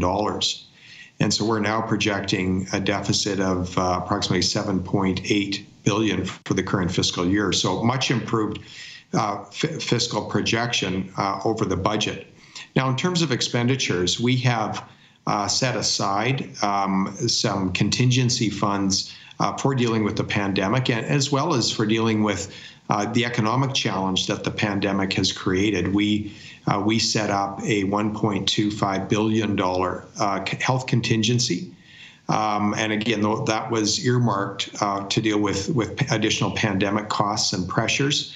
At this point, I'm glad we set that contingency up. We also created a $500 million contingency to assist us in positioning the province for economic recovery and growth. The reason we included that amount in a contingency is we were in the process of developing sector strategies and plans, and we knew the funding would be important, but at that point we didn't have a clear line of sight on the definitive programming. So again, I think it was important that we set those amounts aside, and so we'll be drawing on those as we experience pressures from the pandemic.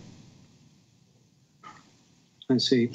But now, despite these higher prices for oil, the level of investment and jobs in the oil sands is nowhere near what we had when oil was 100 a barrel, quite a few years ago now. How are the efforts to diversify the economy going to make it more resilient? Sure, and that's obviously a concern of ours as a government, and certainly a priority of this government. And I know it's a priority for Albertans to see further economic diversification in the province of Alberta. Firstly, I'll say this. Granted, back in 2012 to 2014, during that period, we saw absolutely massive investment in the Alberta energy industry, in the oil sands. And part of that was simply, that was the stage we were in. That was an asset that was, I would suggest, in kind of the early to mid stages of development, and capital requirements were very, very significant.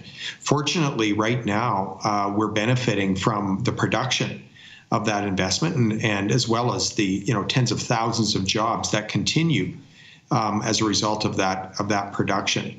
And right now, I would also say that while growth in the oil sands is going to be projected to be somewhat limited, at least in the foreseeable future, we are seeing additional investment come on in the conventional oil and gas industry in the province, as again brought on by increased energy prices and gas prices. So all that to say, I'm very hopeful that we're going to see increasing investment in the oil and gas industry. But to your point, we're not likely to see anything like we had in 2014, when we had massive amounts of capital deployed in oil sands infrastructure.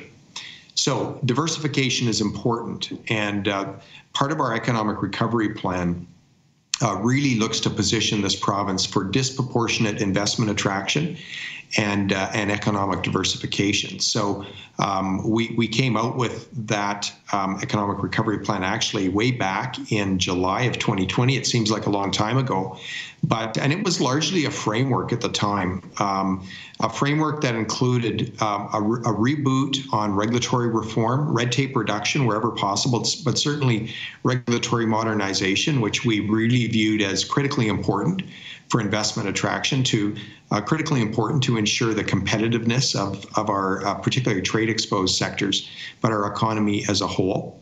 At the time, we also accelerated our job creation tax cut, moving our corporate tax rate from 10 to 8% immediately, effective July 1st, 2020, at a time when many jurisdictions were considering tax increases. We wanted to ensure that the global investment community knew that this province would deliver on reducing its business tax rate to 8%. We also started on a series of sector strategies at that point. And those strategies included our traditional sectors such as energy and forestry, and certainly agriculture was included. But they included new sectors like the tech sector, the film sector here in the province, financial services sector, and others, the tourism sector, although that sector has been challenged ever since the onset of the pandemic, but I believe it has great potential here in the province. And so we started putting together those strategies, sector strategies in industries where we believed we had natural competitive advantages, but would benefit from, again, the government positioning them in an advantageous way. And so, early results are encouraging. In 2020, in the tech industry, for instance, Alberta doubled its venture capital investment attraction to almost $500 million. And 2021 is starting off even better. We're seeing tech companies choose Alberta for their head offices. RBC recently announced that they were moving a tech hub into Calgary. mCloud announced that they were moving their head office into Calgary. We've had announcements from Emphasis and Infosys and other tech sector participants that really recognize the value proposition in the province of Alberta, recognize that we have a very young, educated demographic here, world-class institutions, a relatively low cost of living, and an extremely competitive business environment. So it seems it's gaining some traction. Now, I'd like to ask you a little bit about one theme that came up during this federal election, which was the theme of the cost of living. We have inflation in the cost of materials, metals, crops, and consumer goods and foods. So it's become a global issue, the issue of inflation. And on the other hand, another theme that was very present in this election is the issue of government spending.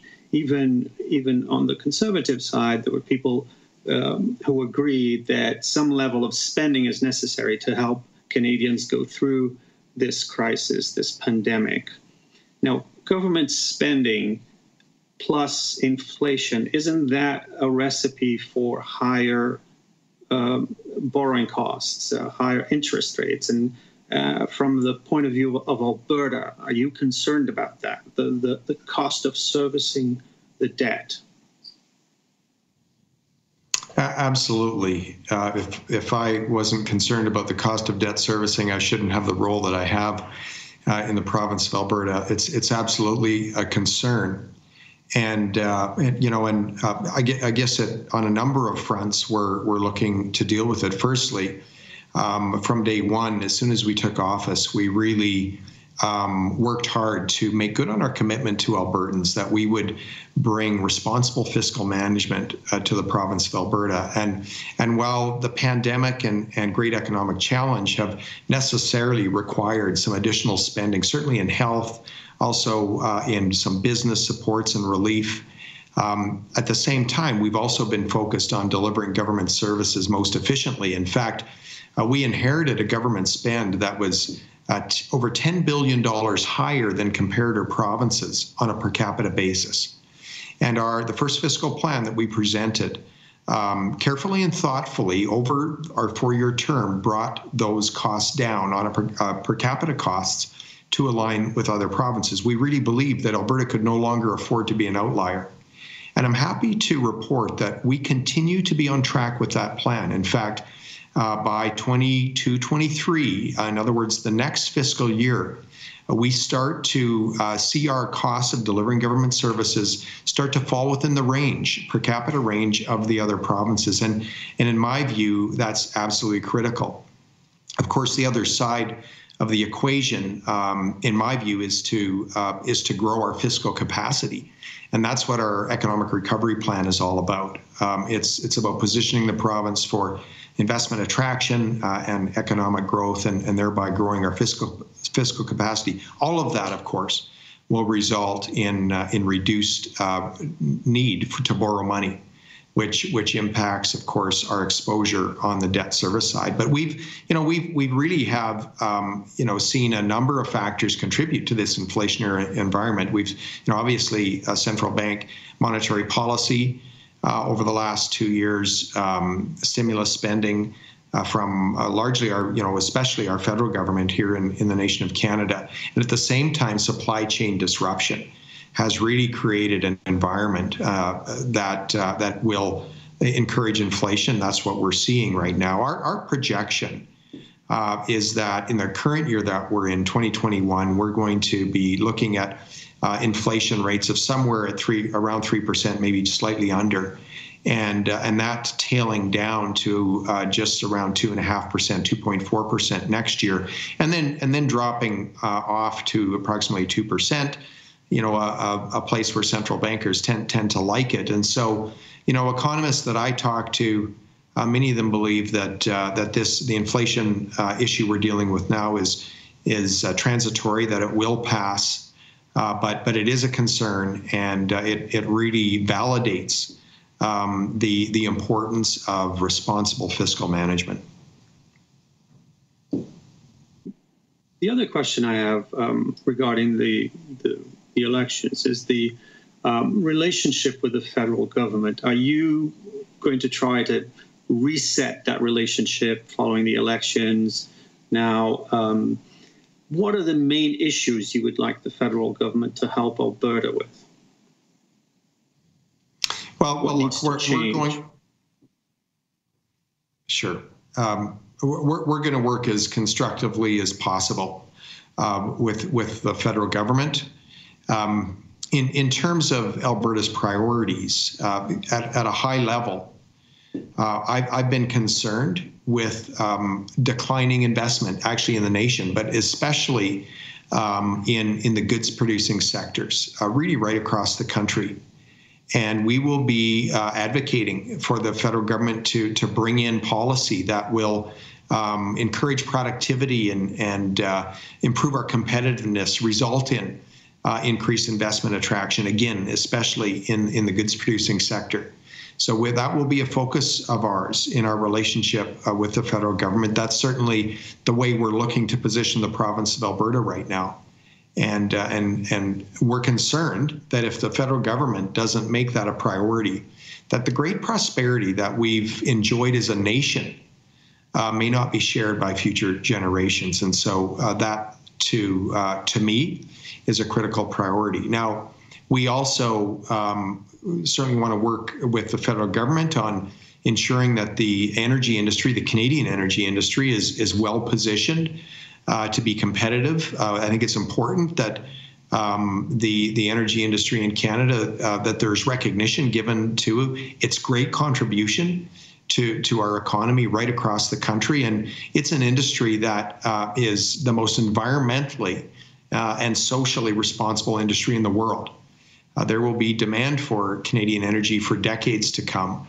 And so we're going to be working with the federal government to just ensure that we have the right environment for that industry to continue to succeed and grow. And part of that is working with the industry on a continuum of improvement in terms of environmental and social governance issues. And so in terms of decarbonization, the Canadian energy industry has been working at that for years and years and has made great progress. We advocated during the last federal budget for the federal government to come out with an investment tax credit for carbon capture and storage investment infrastructure.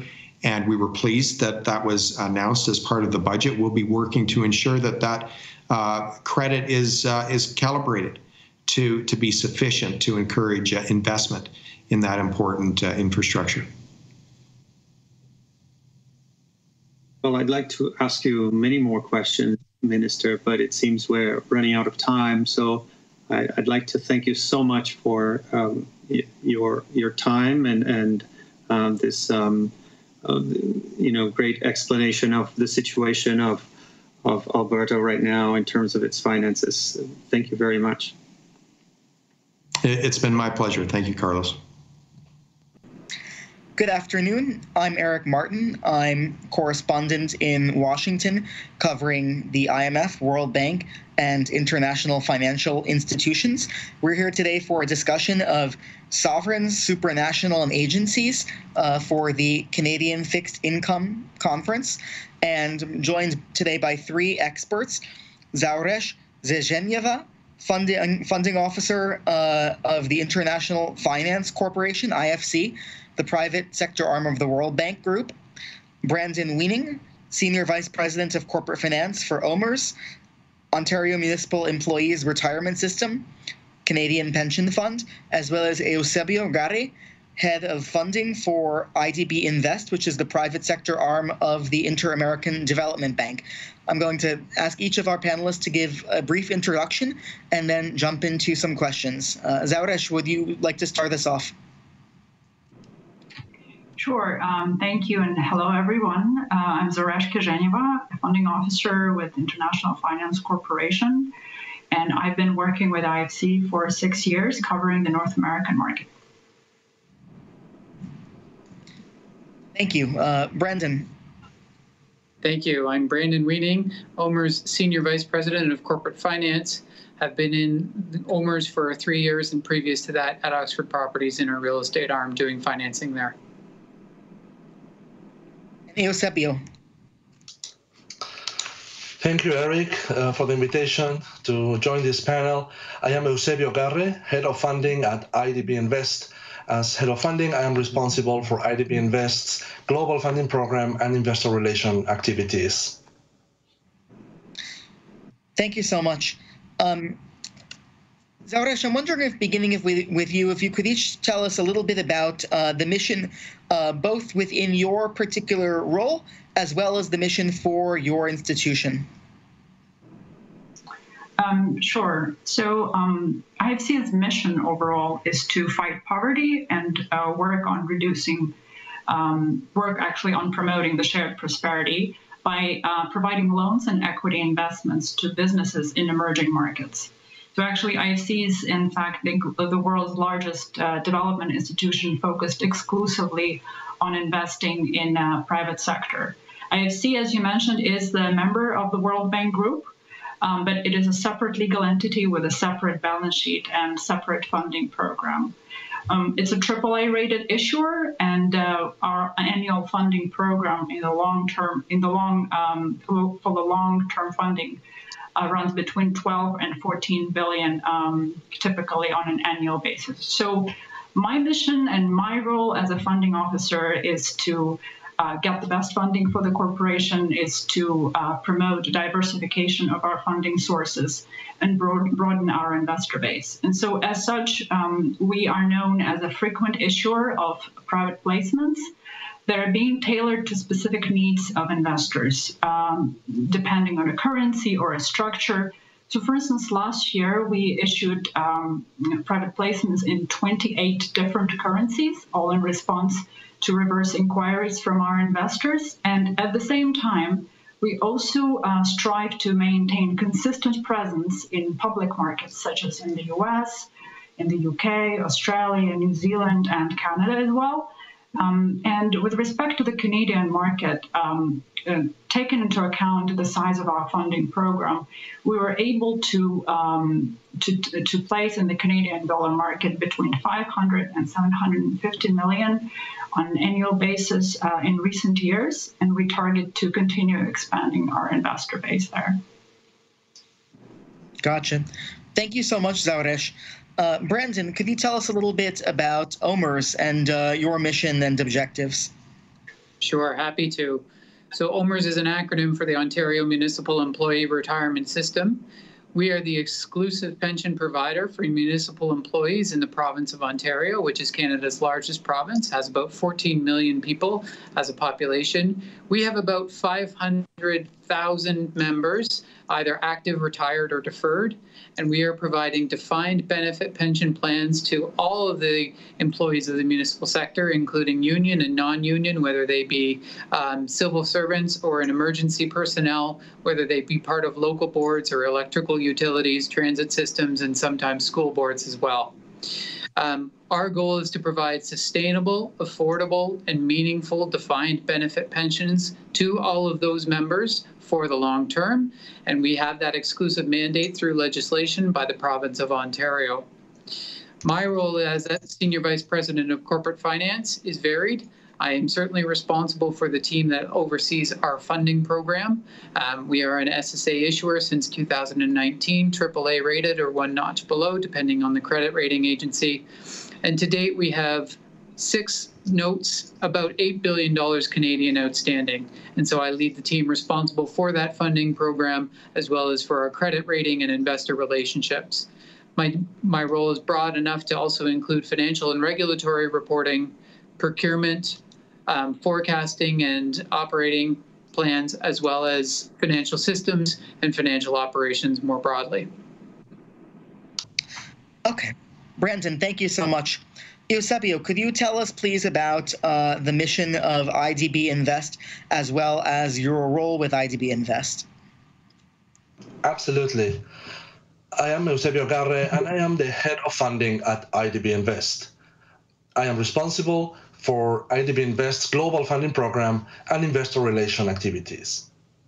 IDB Invest is the private sector institution of the Inter-American Development Bank Group. We are a distinct institution separate from IDB. We have our own balance sheet, our own funding program, and our own ratings, AAA by Fitch, AA+ by S&P, and AA1 by Moody's. We are a supranational issuer and multilateral development bank focused on promoting the development of private sector companies in Latin America and the Caribbean to advance the UN Sustainable Development Goals. Our shareholders are 47 countries, from the Americas, Europe, and Asia. The USA are the largest shareholder. IDB Invest business strategy focuses currently on 5 opportunities: regional integration and strengthening value chains, support for small and medium-sized enterprises, promotion of a digital economy, gender and inclusion, and climate action. We have currently $5 billion of issues outstanding and an annual funding program of around $2 billion. Our funding strategy balances regular presence in our core markets, US dollar, Australian dollar, and Mexican pesos, with diversification in other currencies through private placements. We also have an Euro commercial paper program, which we expect to launch in the near future. Thank you so much, Eusebio. It's been attributed to Winston Churchill, the idea of never letting a good crisis go to waste. And given that we're coming out of one of the biggest global crises of anyone's lifetime, I'm curious to hear from each of you about the opportunities that you see in the near term, as well as what are the greatest challenges facing you in your job and for your institution. If we can start with Zauresh.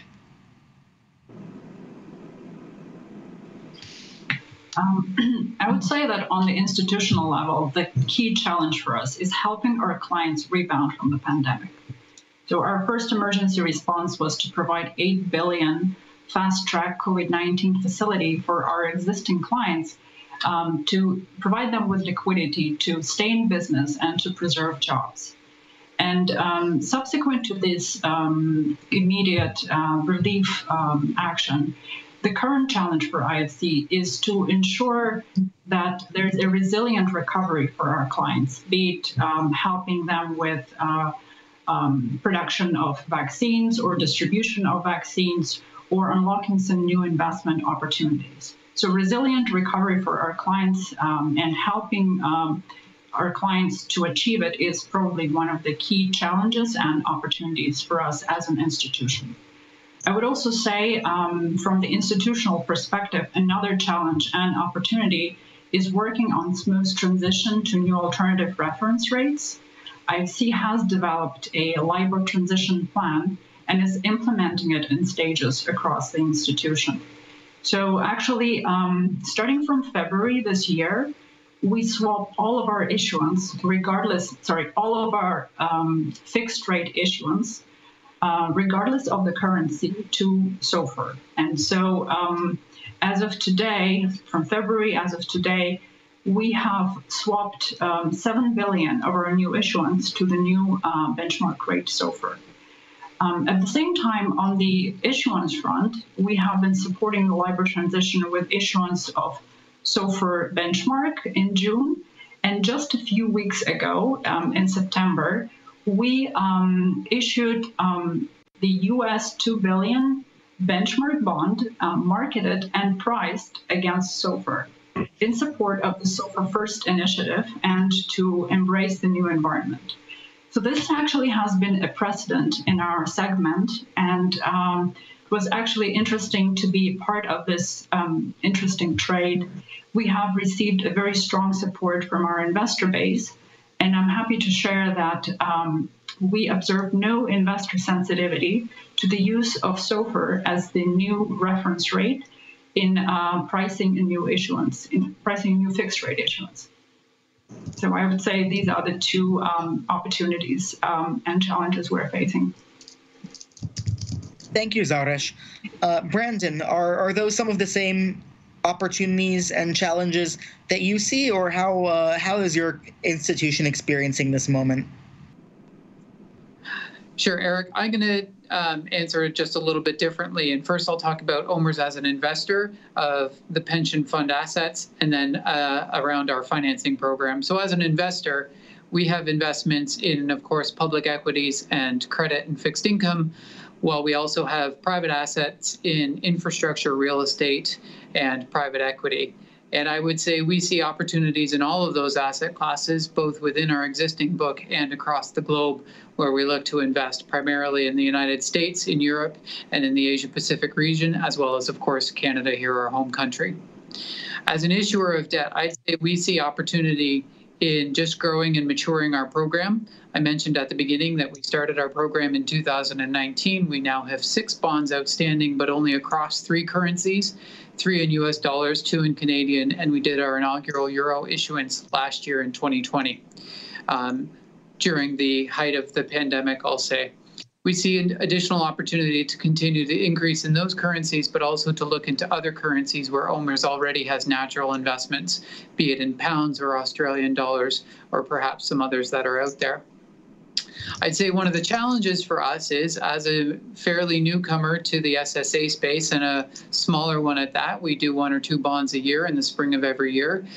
Sometimes it's a challenge to get investor attention. Sometimes it's a challenge when we're doing a deal to hear that we're not on an approved list. And so we're more and more open and eager to meet with investors, to do investor relations work, either virtually or hopefully one day when the world opens up a little bit more, on the ground, face to face, so that we can get more and more on the approved lists, be it at official institutions or at bank treasuries or what have you. We're focused intently on that over the next little while. Thank you, Brandon.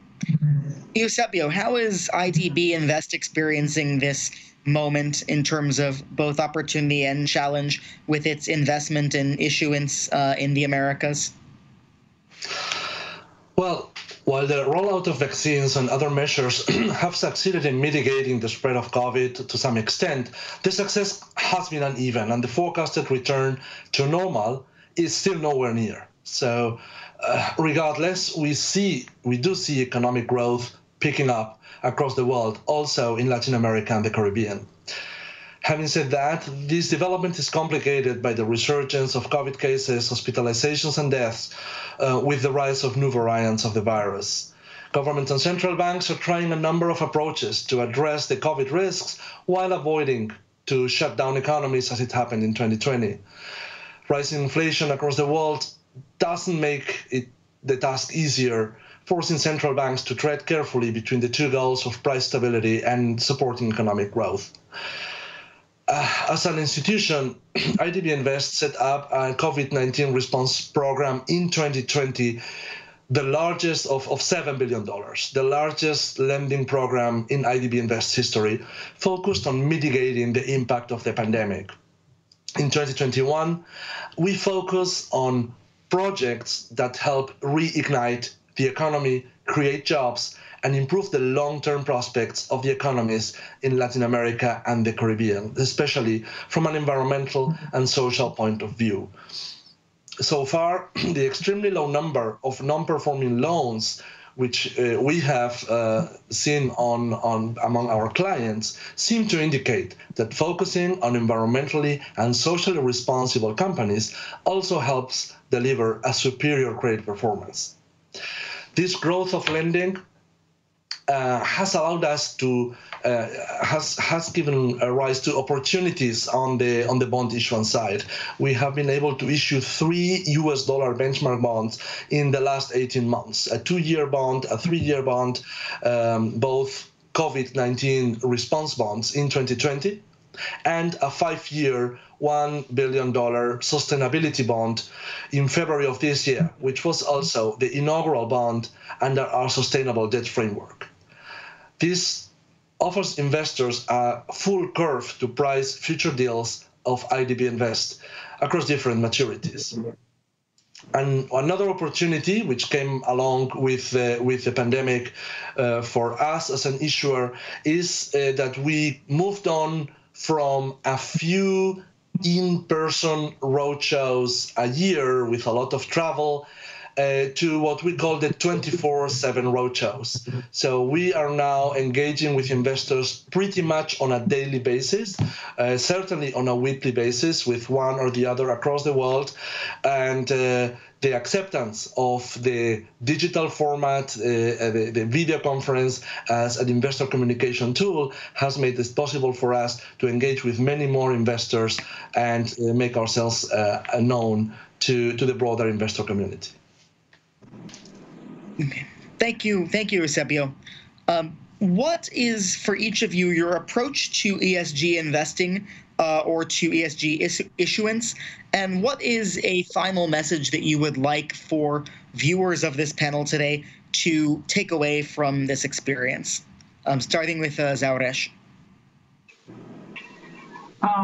So I would say that IFC's approach to ESG investing and issuance has been holistic. We are an issuer, investor, provider of advisory services, technical assistance to promote ESG themes.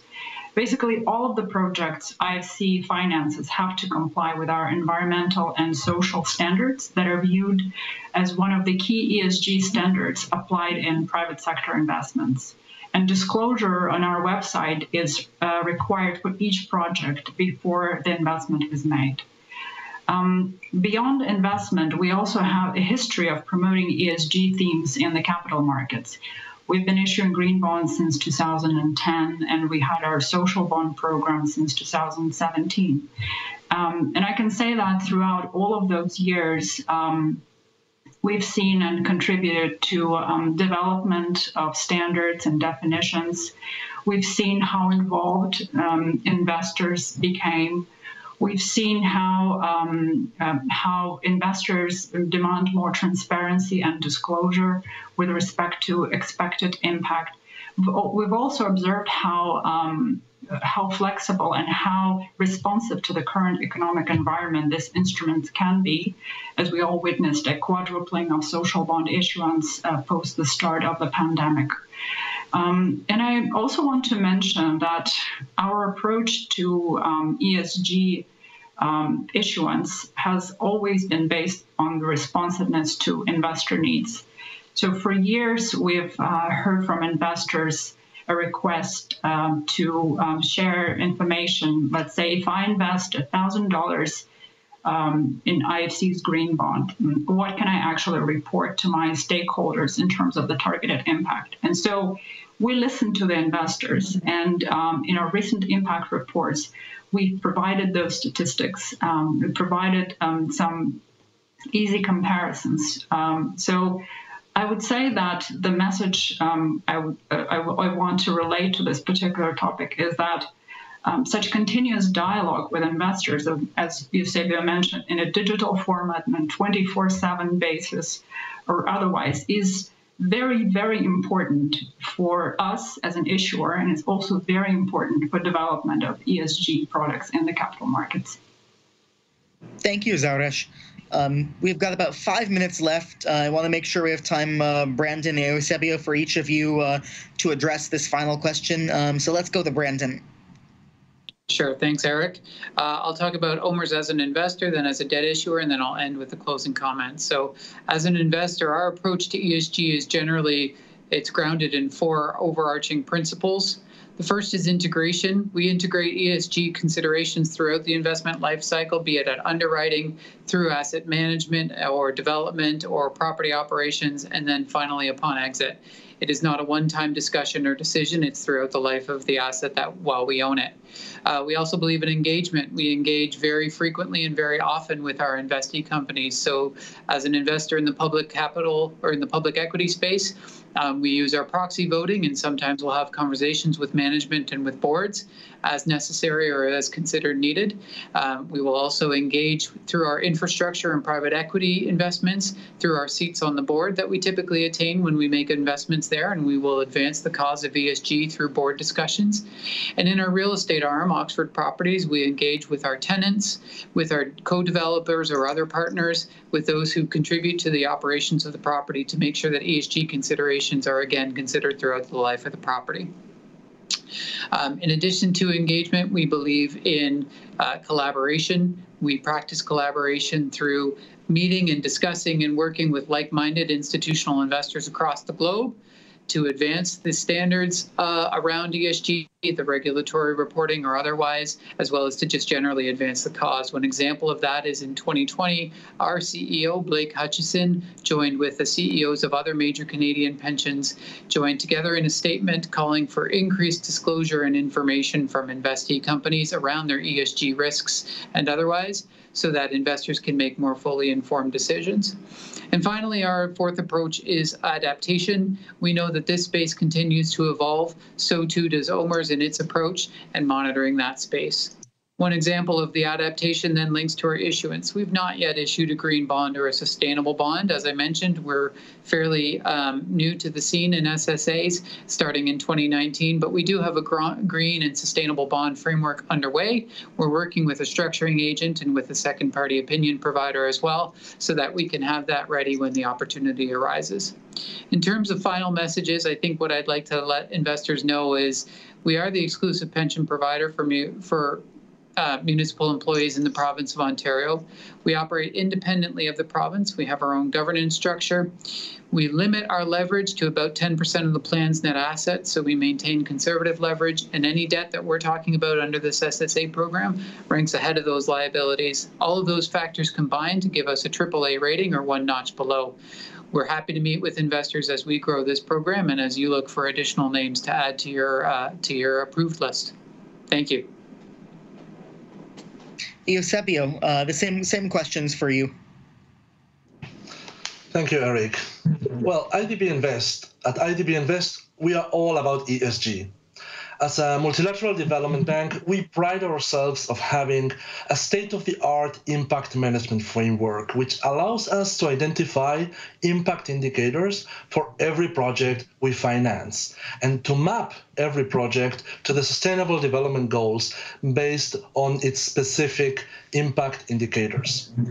At the same time, our ESG risk management framework incorporates some of the most advanced ESG risk management standards, ensures that environmental, social, and governance risks are identified and proactively managed throughout the life of the projects, and best practices in ESG are spread among private sector companies in Latin America and the Caribbean.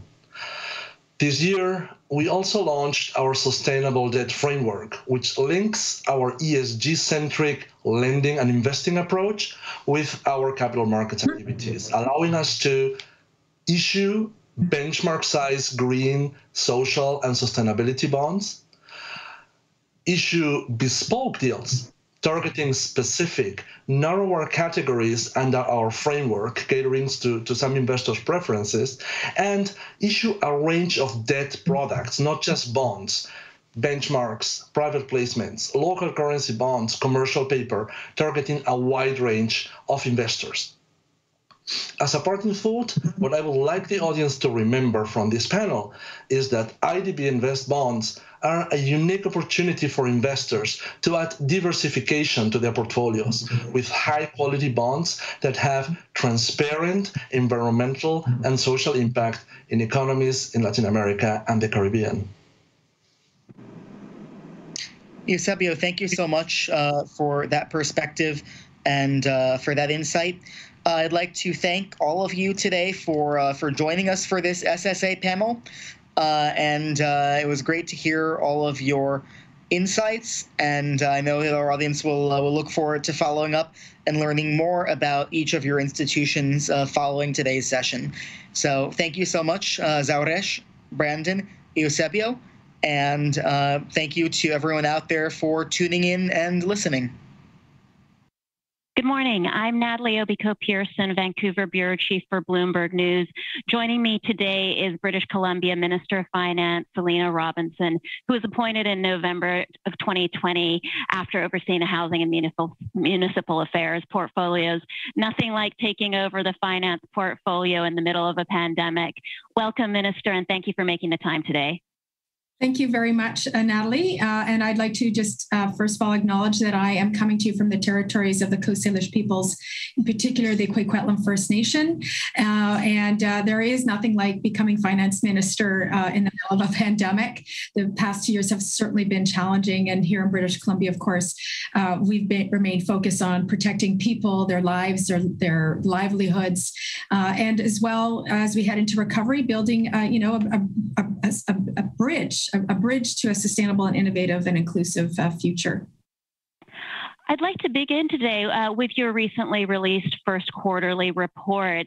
You did take over at a very difficult time, but that said, it does look like things are looking up compared to earlier this year when you first released the budget. Perhaps you can share some thoughts on the outlook for the province.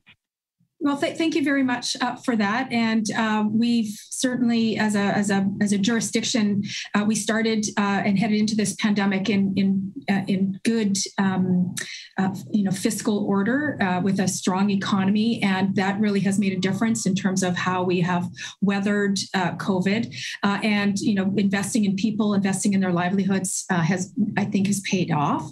But really, it's about British Columbians really doing what they needed to do, which is to follow the public health orders, making sure that they were doing everything that was asked of them. The uptake for vaccinations as well has made a significant difference. And it's because of that, along with, being very prudent in our forecasting. This has been an event like no other right across the globe. And so being prepared has been, I think, very important. It's why we built in prudence into, our forecast allowance, but as well as on the expense side, and making sure that we had a robust contingency so that we could continue to be responsive, continue to invest in British Columbians, continue to invest in their livelihoods, making sure that they could weather this storm as well. Having said that, and while I'm pleased with the first quarterly results, we're still very cautious. We have certainly seen we haven't been able to fully open in the way we had anticipated when we tabled our budget. Just after our budget, we put together a plan back in May. And what we saw was an anticipation to open up more fully in September to our phase 4, and that hasn't materialized. We're seeing the Delta variant having impact. We're seeing that that there's certainly some industries, particularly tourism, arts and culture, that are continue to be impacted by the Delta variant and the COVID-19. And so as a result, we're continuing to be very prudent in our forecasting, recognizing that not everything is open and not every industry is as robust as we would hope they would be at this point. Just two things in the budget that I did want to follow up on. To your point about the Delta variant, and I suppose any other variant that could still yet emerge, what kind of a risk does that pose to the economic recovery? And I guess what kind of a cushion have you built into your finances? Well, you'll see in our budget that we've built in not just a more significant regular contingency, but we've built in over $3 billion for COVID and recovery contingencies, recognizing that we need to have a little bit more room given the uncertainty around that, as well as our forecast allowance is $1 billion built in as well. So we knew and anticipated that we would have to make sure that we had enough flexibility to do what British Columbians needed us to do. As a jurisdiction, we never really fully shut down. And because we have a diverse economy, we were able to see lots of activity that helped to generate the revenues that government needs in order to deliver the services that people count on. So we certainly saw, forestry, being sustained. We've had a number of capital projects that we have been investing in since we formed government in 2017, and those are, kept things going in a robust way, kept people working. And again, once again, I have to hand it to British Columbians. They have done an incredible job of helping to get us through, doing the right thing, following public health orders. And that has made, I think, a really significant difference in keeping small businesses open, allowing our restaurants, investing in small businesses so that they could pivot to a more online presence. A lot of folks, small businesses, switched to online, and British Columbians stepped up and continued to participate in an online economy that really helped businesses get through the most challenging part of this pandemic. It really was remarkable living here compared to, I think, many other jurisdictions, how the economy was able to stay somewhat open throughout this whole ordeal. Kids stayed in school all of last year, so we were really quite lucky, I think. I wanted to spin forward a little bit to your funding strategies looking ahead. Are there any plans to issue more bonds, Euro, USD, Canadian? Well, as we have been doing that work in terms of recognizing that we need to get that work done. As of Q1, the updated gross borrowing requirements for 21-22 has declined by about 6.3 billion to 13 billion. The remaining borrow requirement is about 6.3 billion, and that's expected to be a combination of long-term and short-term financing. So we're in pretty good shape, all things considered. Back in 2016, BC was one of the first foreign governments to issue panda bonds, and the NDP government did return to the Chinese market in 2017, saying it was important to raise capital in China in order to diversify trade and financial relationships. Of course, in the meantime, Canada and China's relationship has changed considerably. BC has been on the front lines of that with the Huawei CFO extradition case. Some remarkable news over the weekend as she returned home and the two Michaels came back to Canada. And yet I think it would be safe to say that many of those tensions do still remain. How does that affect the BC economy and how the province approaches diversification? Well, we have no plan at this time for another panda bond issuance. And I will say it was with heartfelt relief to see the two Michaels come home and want to welcome them back to Canada. We do have a strong trade relationship with China. It's based on close economic and cultural ties that have been established over many decades. And the province, our diversification with China has, of course, grown over the years. 2 decades ago, it was about 2% of BC's merchandise exports went to China. In the past 5 years, that share is almost 15%. And having said that, we're continuing to broaden our Asian markets. That's very important to the province. And, we do have BC businesses, established in China that continue to engage positively with Chinese partners, clients, and investors on commercial opportunities. We're committed to ensuring that we continue to benefit from our trade and investment relationship with Asian countries. It's part of what allows us to be so diverse. It's not just with the U.S. that having other trading partners really puts us in a much better financial footing and make sure that we're continuing to invest in those relationships. And I think it's really important to recognize that diversifying in the Indo-Pacific region and continuing to engage with a wide range of commercial counterparts in the region is of critical importance to us here in British Columbia. And of course, we're geographically positioned for that really well. One other thing that I think has really hit home in BC are the real-time costs of climate change this year. That heat wave that we endured here was unprecedented. How much of an impact will those have on the province's finances battling the wildfires that erupted after that heat wave? Yeah, that was pretty significant this year. The last 3 out of 5 summers have seen a tremendous impact of forest fires here in British Columbia. This has been the most expensive forest fire season that we've had, over $800 million. To date, that we are expecting in terms of the real costs. And we have legislative authority to spend what we need to spend.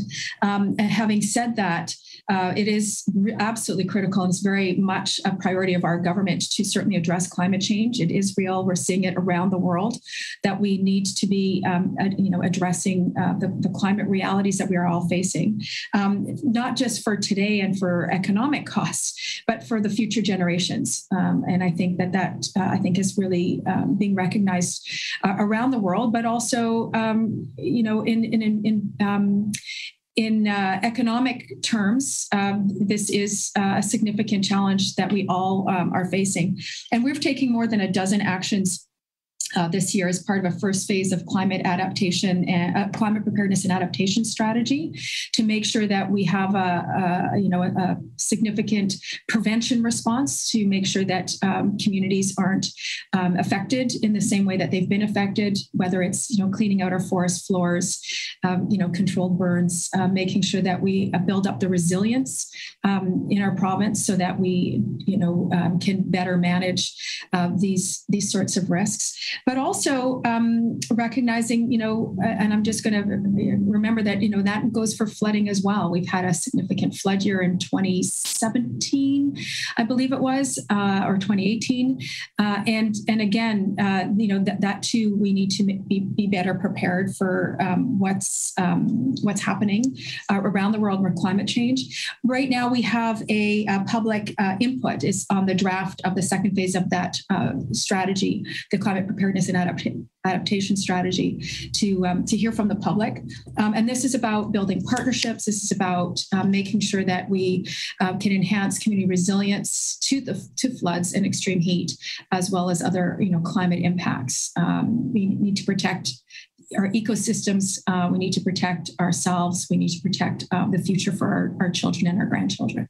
I do often like to point out to my U.S. friends and colleagues that here in BC, I think we are the largest North American electrical vehicle market per capita, and that the electricity we use every day is 98% clean. So it's something to be proud of. I wanted to move on to housing because it seems like we can never have a talk about BC or Vancouver without getting to housing at some point. Prices did continue to rise throughout the pandemic, I think to many people's surprise. And that did, of course, exacerbate a crisis, yet at the same time provide some resilience to the economy. It does seem that policies targeting demand haven't been able to make homes affordable. What more can be done with supply? Yeah, it's a conundrum of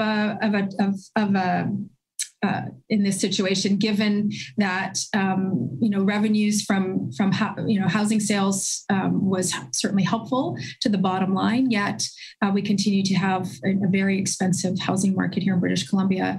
As BC's previous housing minister, we put together a 30-point plan to address the housing crisis that, frankly, was ignored for many, many, many years. We've instituted many of those pieces, and we were seeing moderation in the market. We were seeing some of those numbers come down, acting on all of those, pretty much all of those 30 points. But again, the pandemic really changed the dynamic of housing purchases and the dynamic in the relationship that people have with their housing, having to work in a work from home made the desire for larger spaces for living and put pressure on existing stock. And the supply issue is an important one. And making sure it's not just supply, it's about the right supply. So if you take a look at our housing starts, they're always been incredibly robust, but it's really, are we building the right kind of housing for the people that need it?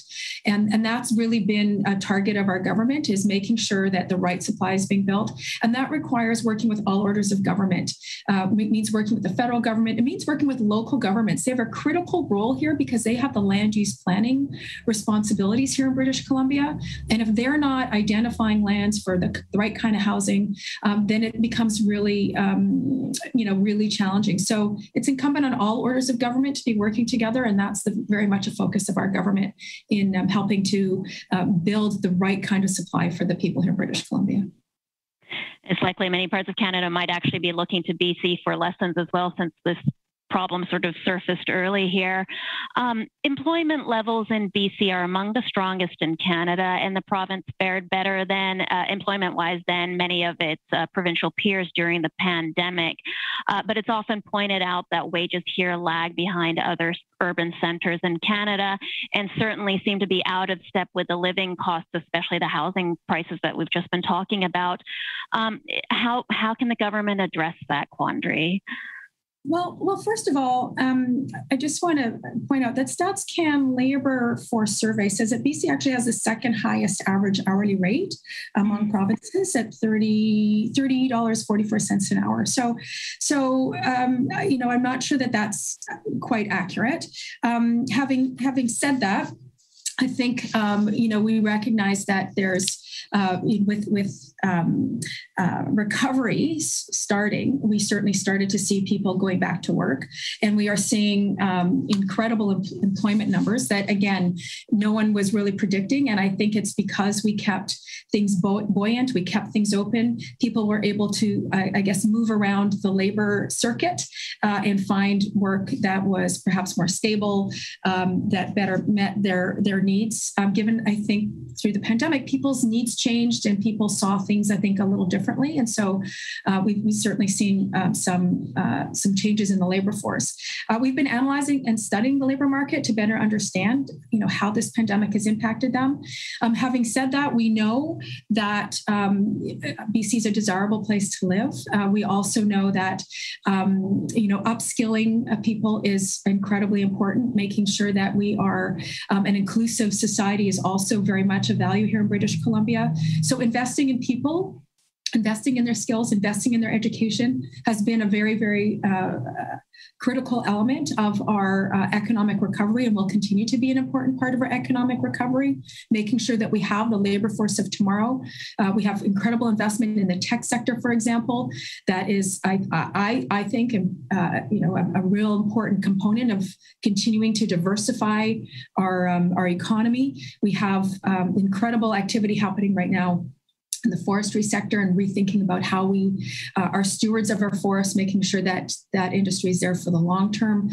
We have the cleanest energy, as you pointed out before, and making sure that we continue to invest in that sector as well. With climate change, making sure that we are investing in the industries of tomorrow, investing in making sure that we have a clean, green economy that is sustainable for the long run, and that there's tremendous activity happening on that front here in British Columbia, and is a good place to invest as a result. And I, want to invite people to come and check us out. Just on that last point, I think sometimes it's overlooked to what degree BC's economy is shifting away from this sort of traditionally natural resources, goods-based export economy to a service-based economy.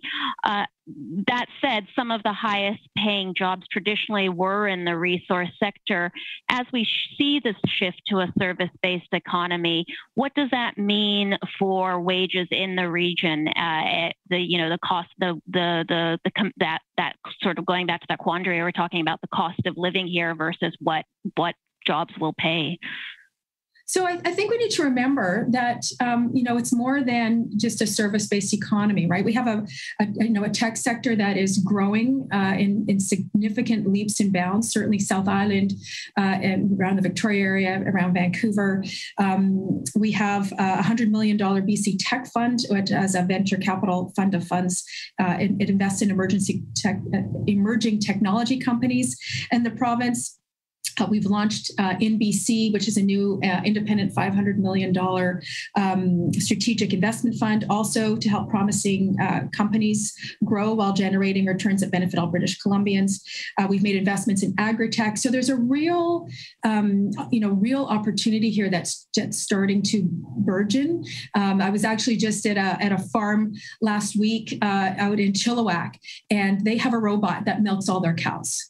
And we were talking about, so they don't rely on agricultural workers the way they historically have. It's absolutely quite fascinating. But also in my conversation with the farmer, and we were talking about the transition to technology, and he was pointing to his son who can monitor the cows getting milked on his watch. He can sort of see what's happening. So we know, and we are investing in that sort of forward-thinking anticipation of how it is that we are using technology to generate food, for example, here in British Columbia. And those sorts of opportunities are incredible here.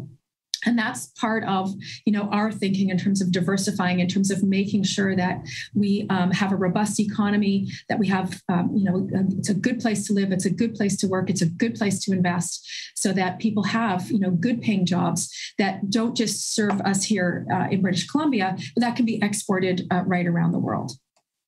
What a remarkable insight or glimpse into the future. That wraps up my questions today. I wanted to thank you for your time and to just commend you at holding what must have been a sort of a historic position, steering the province's finances through record wildfire seasons and a pandemic. Thanks again for joining us today. Thank you, and have a great conference. Hello, my name is Theo Argytis. I'm the Ottawa Bureau Chief for Bloomberg News. I also run Canadian government and economic coverage for Bloomberg.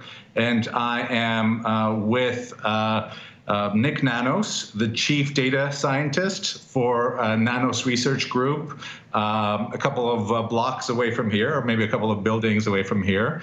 The most preeminent data scientist in Ottawa, the most preeminent pollster in Ottawa, and someone who, like myself, has been extremely busy over the last 6 weeks covering the election. And I can't think of anyone who I'd prefer breaking down the election results than Nick. So thank you for joining us. Great to be with you, Theo, and all your viewers. The election result was an interesting one because it more or less produced a status quo result. The composition of Parliament was little changed. There were some up and downs during the election campaign, and it was, I would say, a pretty intense campaign. It certainly felt that way to me. But I'm wondering, what was the in your eyes, what was the message, if any, that voters sent to the political parties during this campaign? Well, I think the main message, Theo, was that Canadians feel that they're faced with imperfect choices. I think the fact of the matter is that the Liberals called the election. There was no defeat in the House of Commons. The Liberals called the election wanting to win a majority government. They were in majority territory in July, but the campaign basically was a reset, and the Conservatives under Erin O'Toole became quite competitive. That said, there were difficulties for both the Liberal campaign and the Conservative campaign. The Liberals were dogged with questions related to calling the election and the cost of the election, and the Conservatives likewise, although they had a pretty good performance, had to deal with issues like banning firearms and so forth. So it was quite a mixed bag. Why don't we just say, Theo, I don't think there's one loser in this election. There's two losers. Actually, if we count the Canadian electorate, there's three losers in this election: Erin O'Toole, Justin Trudeau, and the Canadian public. But Justin Trudeau did manage to win another minority government. And what was, is there one surprise here for you? Did you see something in the results that, that despite the fact that there were no changes, that actually surprised you? Yeah, actually, it was the People's Party of Canada. And the People's Party of Canada is a protest party. It's led by former Conservative Cabinet Minister Maxime Bernier. Maxime Bernier also ran for the leadership of the Conservative Party. And his movement, I won't call it a party, his protest movement did much better than anyone anticipated. They only going into the campaign had about 1.5 to 1.9% support, so they're non-existent for all intents and purposes. They finished off with 5%, and that might now sound like a lot. But for example, for the Conservatives that won the popular vote, that 5% could have actually made the difference between a Conservative and Liberal victory. And the other thing is, what's clear is that for that protest movement, it punched above its weight politically. That disruptions to the Liberal campaign and Justin Trudeau's campaign events basically changed the narrative. Justin Trudeau had to respond. Erin O'Toole, the Conservative leader, had to respond. Jagmeet Singh, the leader of the New Democrats, had to respond. So all of a sudden, the campaign wasn't focused on the issues that Canadians wanted to hear about. The campaign was focused on protesters against Justin Trudeau. So that movement, although small, punched above its weight and disrupted the narrative of the campaign from focusing on the pandemic and the economy into focusing on vaccinations and protest. How much of that, and I guess there's plenty of debate going on how much of that PPC vote came from the Conservative Party. But do you think the fact that, or how much of the bleeding, let's say, that the Conservatives did towards the PPC, how much of that was due to ideological shift that we saw the Conservatives make? We saw the Conservatives try to moderate their platform. We saw the Conservative leader try to convey a more centrist kind of image. Was there an ideological thing going on here, or was it really just about, protest?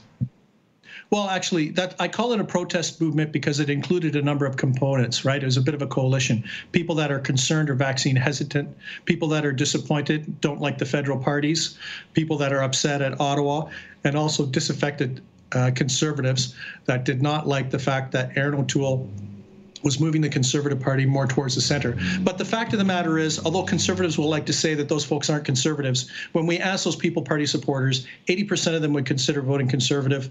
Their leader is a former Conservative cabinet minister and ran for the Conservative Party. So I think it's hard for people to actually think that these folks are not connected to the Conservatives. That's where they draw from.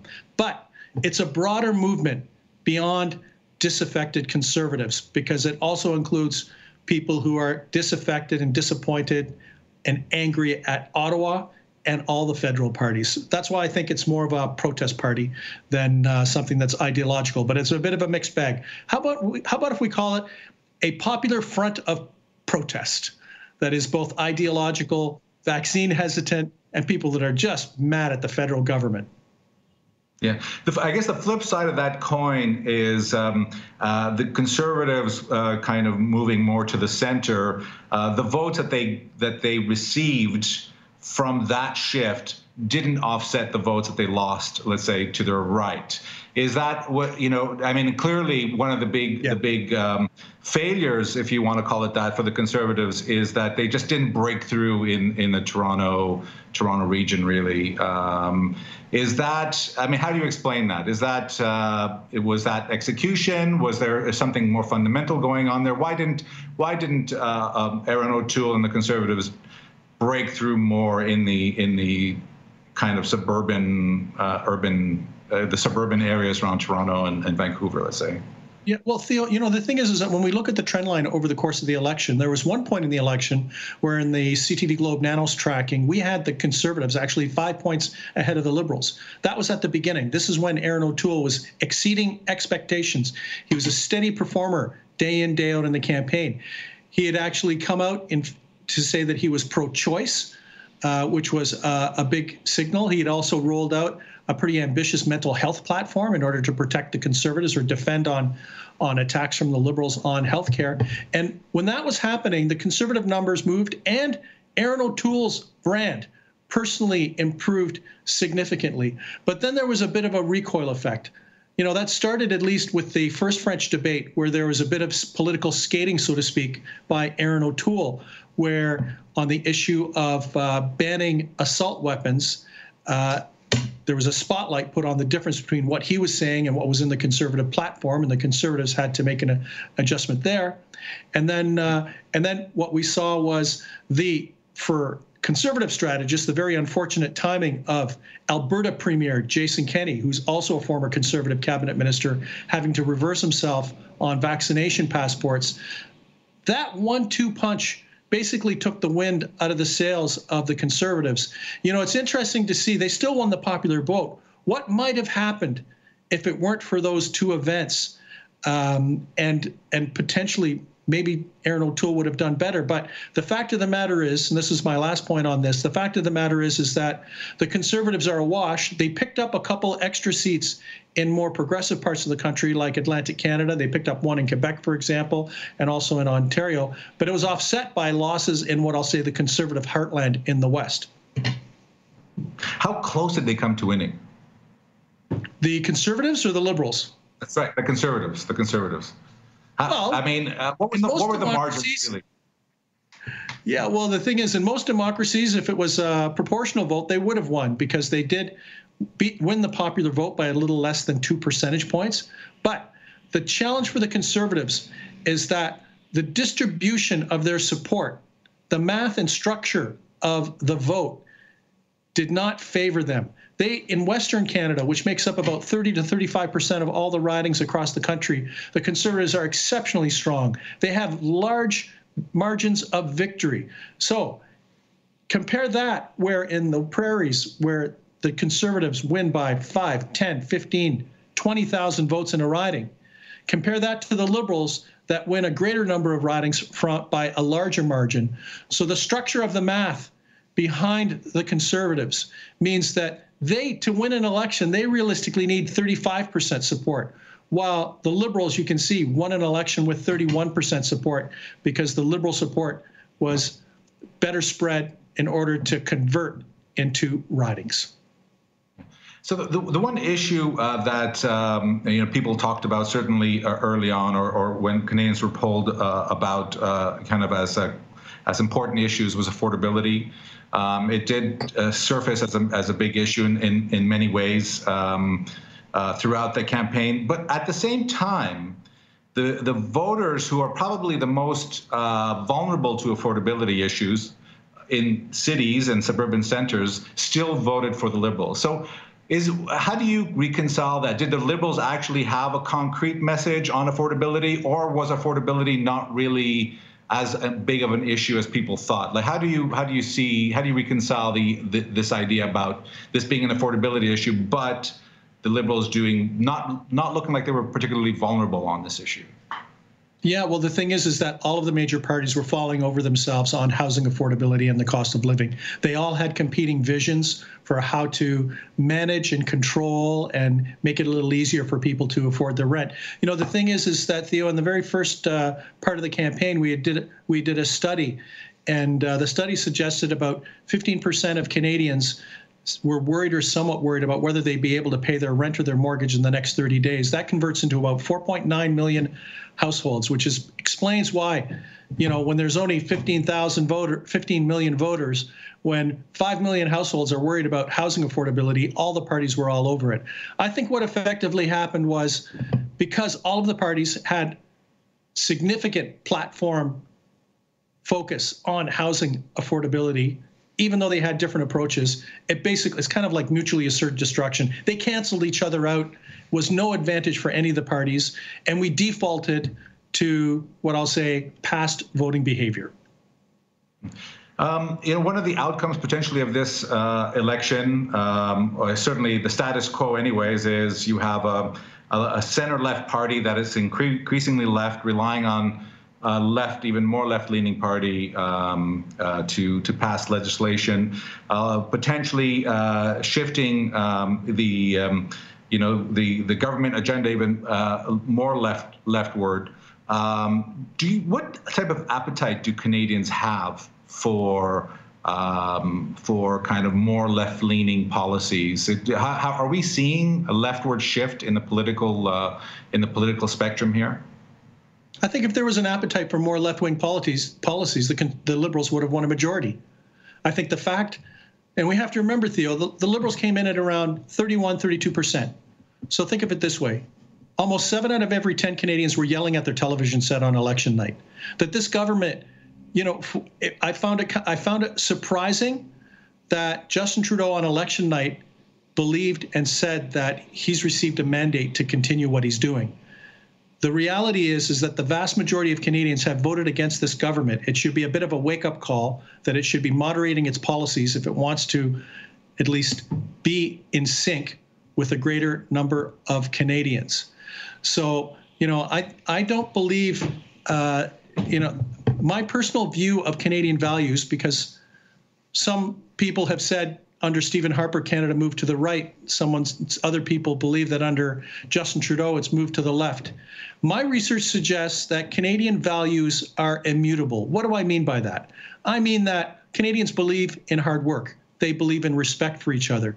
They believe in peace, order, and good government. That when there's a pandemic, they're okay with deficit spending, but it doesn't mean that they want that forever. In the same way that when there's prosperity, they want Canadians to be able to reap the benefits of their hard work. So I would say that Canadians are pragmatic.